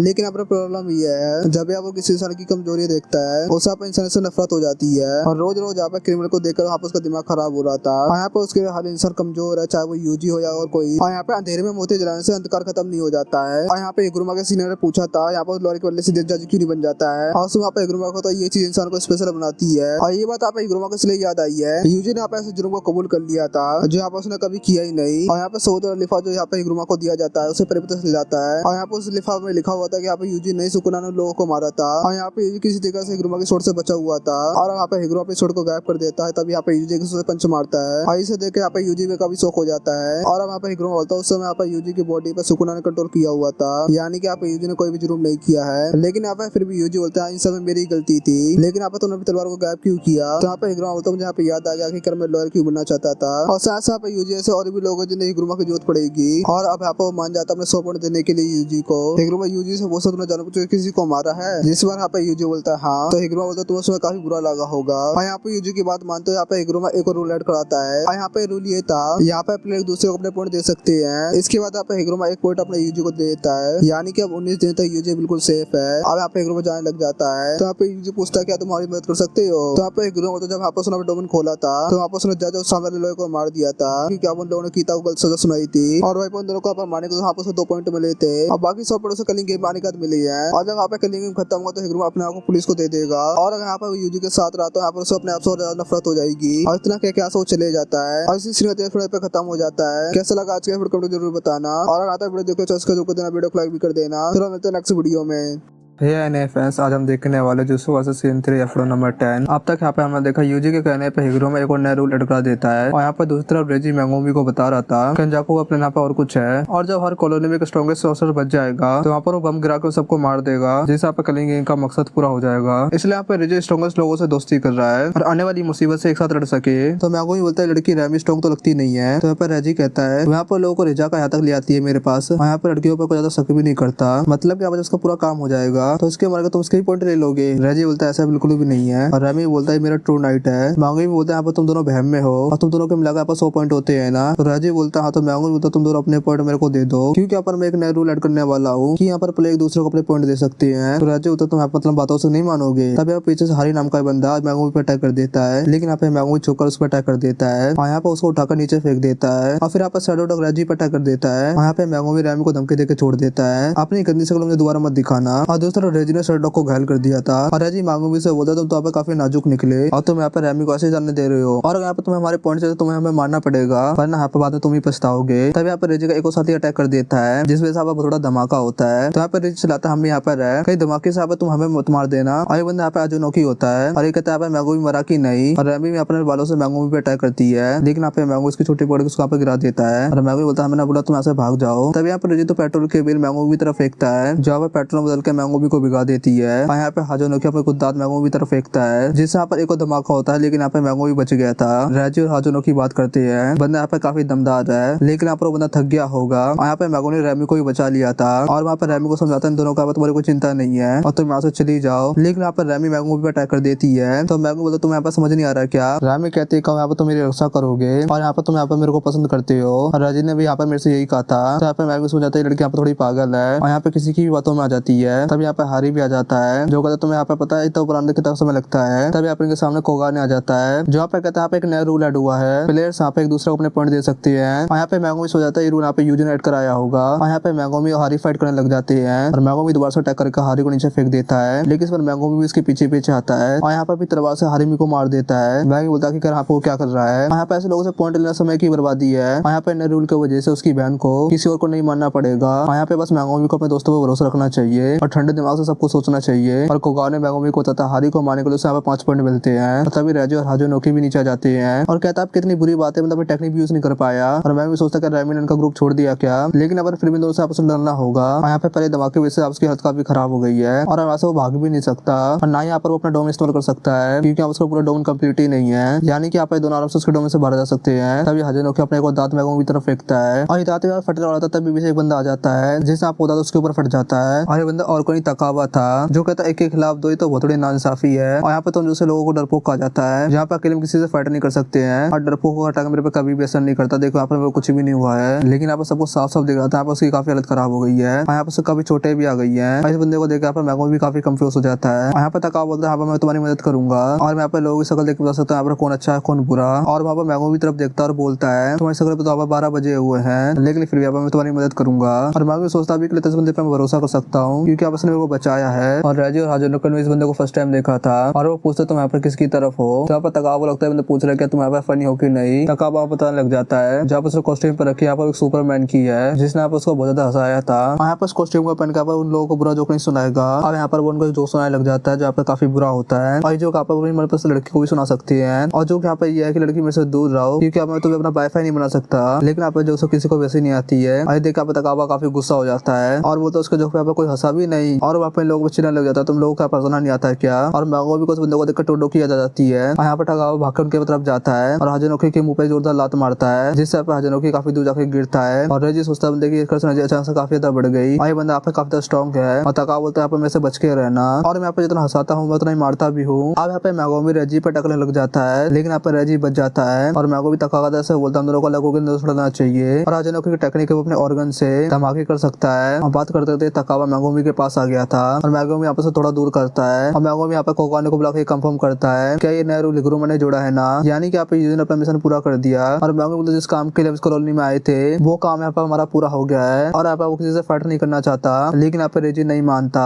क्योंकि यहाँ पर मैगोमी ने हारी को मारकर उनके ग्रुप के पॉइंट कम कर दिया है। और मैगोमी तकावा से बोलता है उस बंदे हाजिनुको को मार दो, लेकिन आप उसको मारने से उसके सारे पॉइंट छीन लेना। यहाँ पे तकावा मान जाता है और वो हाजिनुको की तरफ जाने लग जाता है और तकावा बोलता है यहाँ पे मैं कॉमेडियन हूँ। मैगोमी बोलता है तुम्हें यहाँ पे जो करना वो करो, लेकिन यहाँ पे बस जीत के आना। अब यहाँ पे हाजुनुको अपना एक और दांत फेंकता है, लेकिन यहाँ पे तकावा अपने पंखे से उस दांत को दूर कर देता है और फिर यहाँ पे तकावा नारुतो से इंस्पायर होकर तकावा के पीछे जाता है और 1000 ऑफ डेथ का इस्तेमाल करता है जिससे यहाँ पे तकावा की हाथ खराब हो जाती है और फिर आप उसे लात मारता और दौड़ा देता है। और मैगोमी बोलता है अच्छा वो तकावा मेरी साइड है, जो सुन के तकावा काफी खुश हो जाता है। यहाँ पे तकावा मैगोमी से बोलता है अच्छे से डरना बच्चे, और यहाँ पे हाजिनुको को ढूंढने चले जाता है। रेजी बोलता है इस बंदे की तो यहाँ पे बाटल लगने वाली है क्योंकि आपने हाजिनुको को परेशान करा है। मैगोमी बोलता है पहले यहाँ पे तुम अपनी चिंता करो, इस कॉलोनी में आने का हमारा मिशन पूरा हो गया है और आप अपनी पूरी पावर से तुमसे आपको फाइट कर सकता हूँ। और यहाँ पे मैगोमी नोमी को अटैक करने को बोलता है जिससे यहाँ पे रेजी भगने लग जाता है और यहाँ पे अपने बिल्स को किसी भी चीज बदल पा रहा था। अब यहाँ पे मैगोमी बड़े से हाथी को समन करता है जिससे यहाँ पे देख के रेजी काफी शौक हो जाता है। यहाँ पे मैगोमी बड़े सिकिगामी को भी समन कर सकता है। हाथी यहाँ पे बॉटल से अटैक करता है, लेकिन यहाँ पे रेजी अपने एक बिल को सर्फ बोर्ड में बदल देता है और आराम से सर्फिंग करने लग जाता है। यहाँ पे रेजी बस भागते ही जा रहा था और यहाँ पे मैगोमी से बचने की कोशिश कर रहा था पूरी तरीके से और उसमें छोटे छोटे अटैक भी कर रहा था। रेजी बोलता है तुम मेरी टेक्निक समझ गए होगे ना, और जहाँ पे मेरे बिल्स पे लिखा होता है वो यहाँ पे समन होता है। रेजी अब एक होटल का बिल निकालता है जहाँ पे एक 5 स्टार होटल की थी और बिल यहाँ पे 3 रातों का था, यानी कि यहाँ पे इस बिल से रेजी को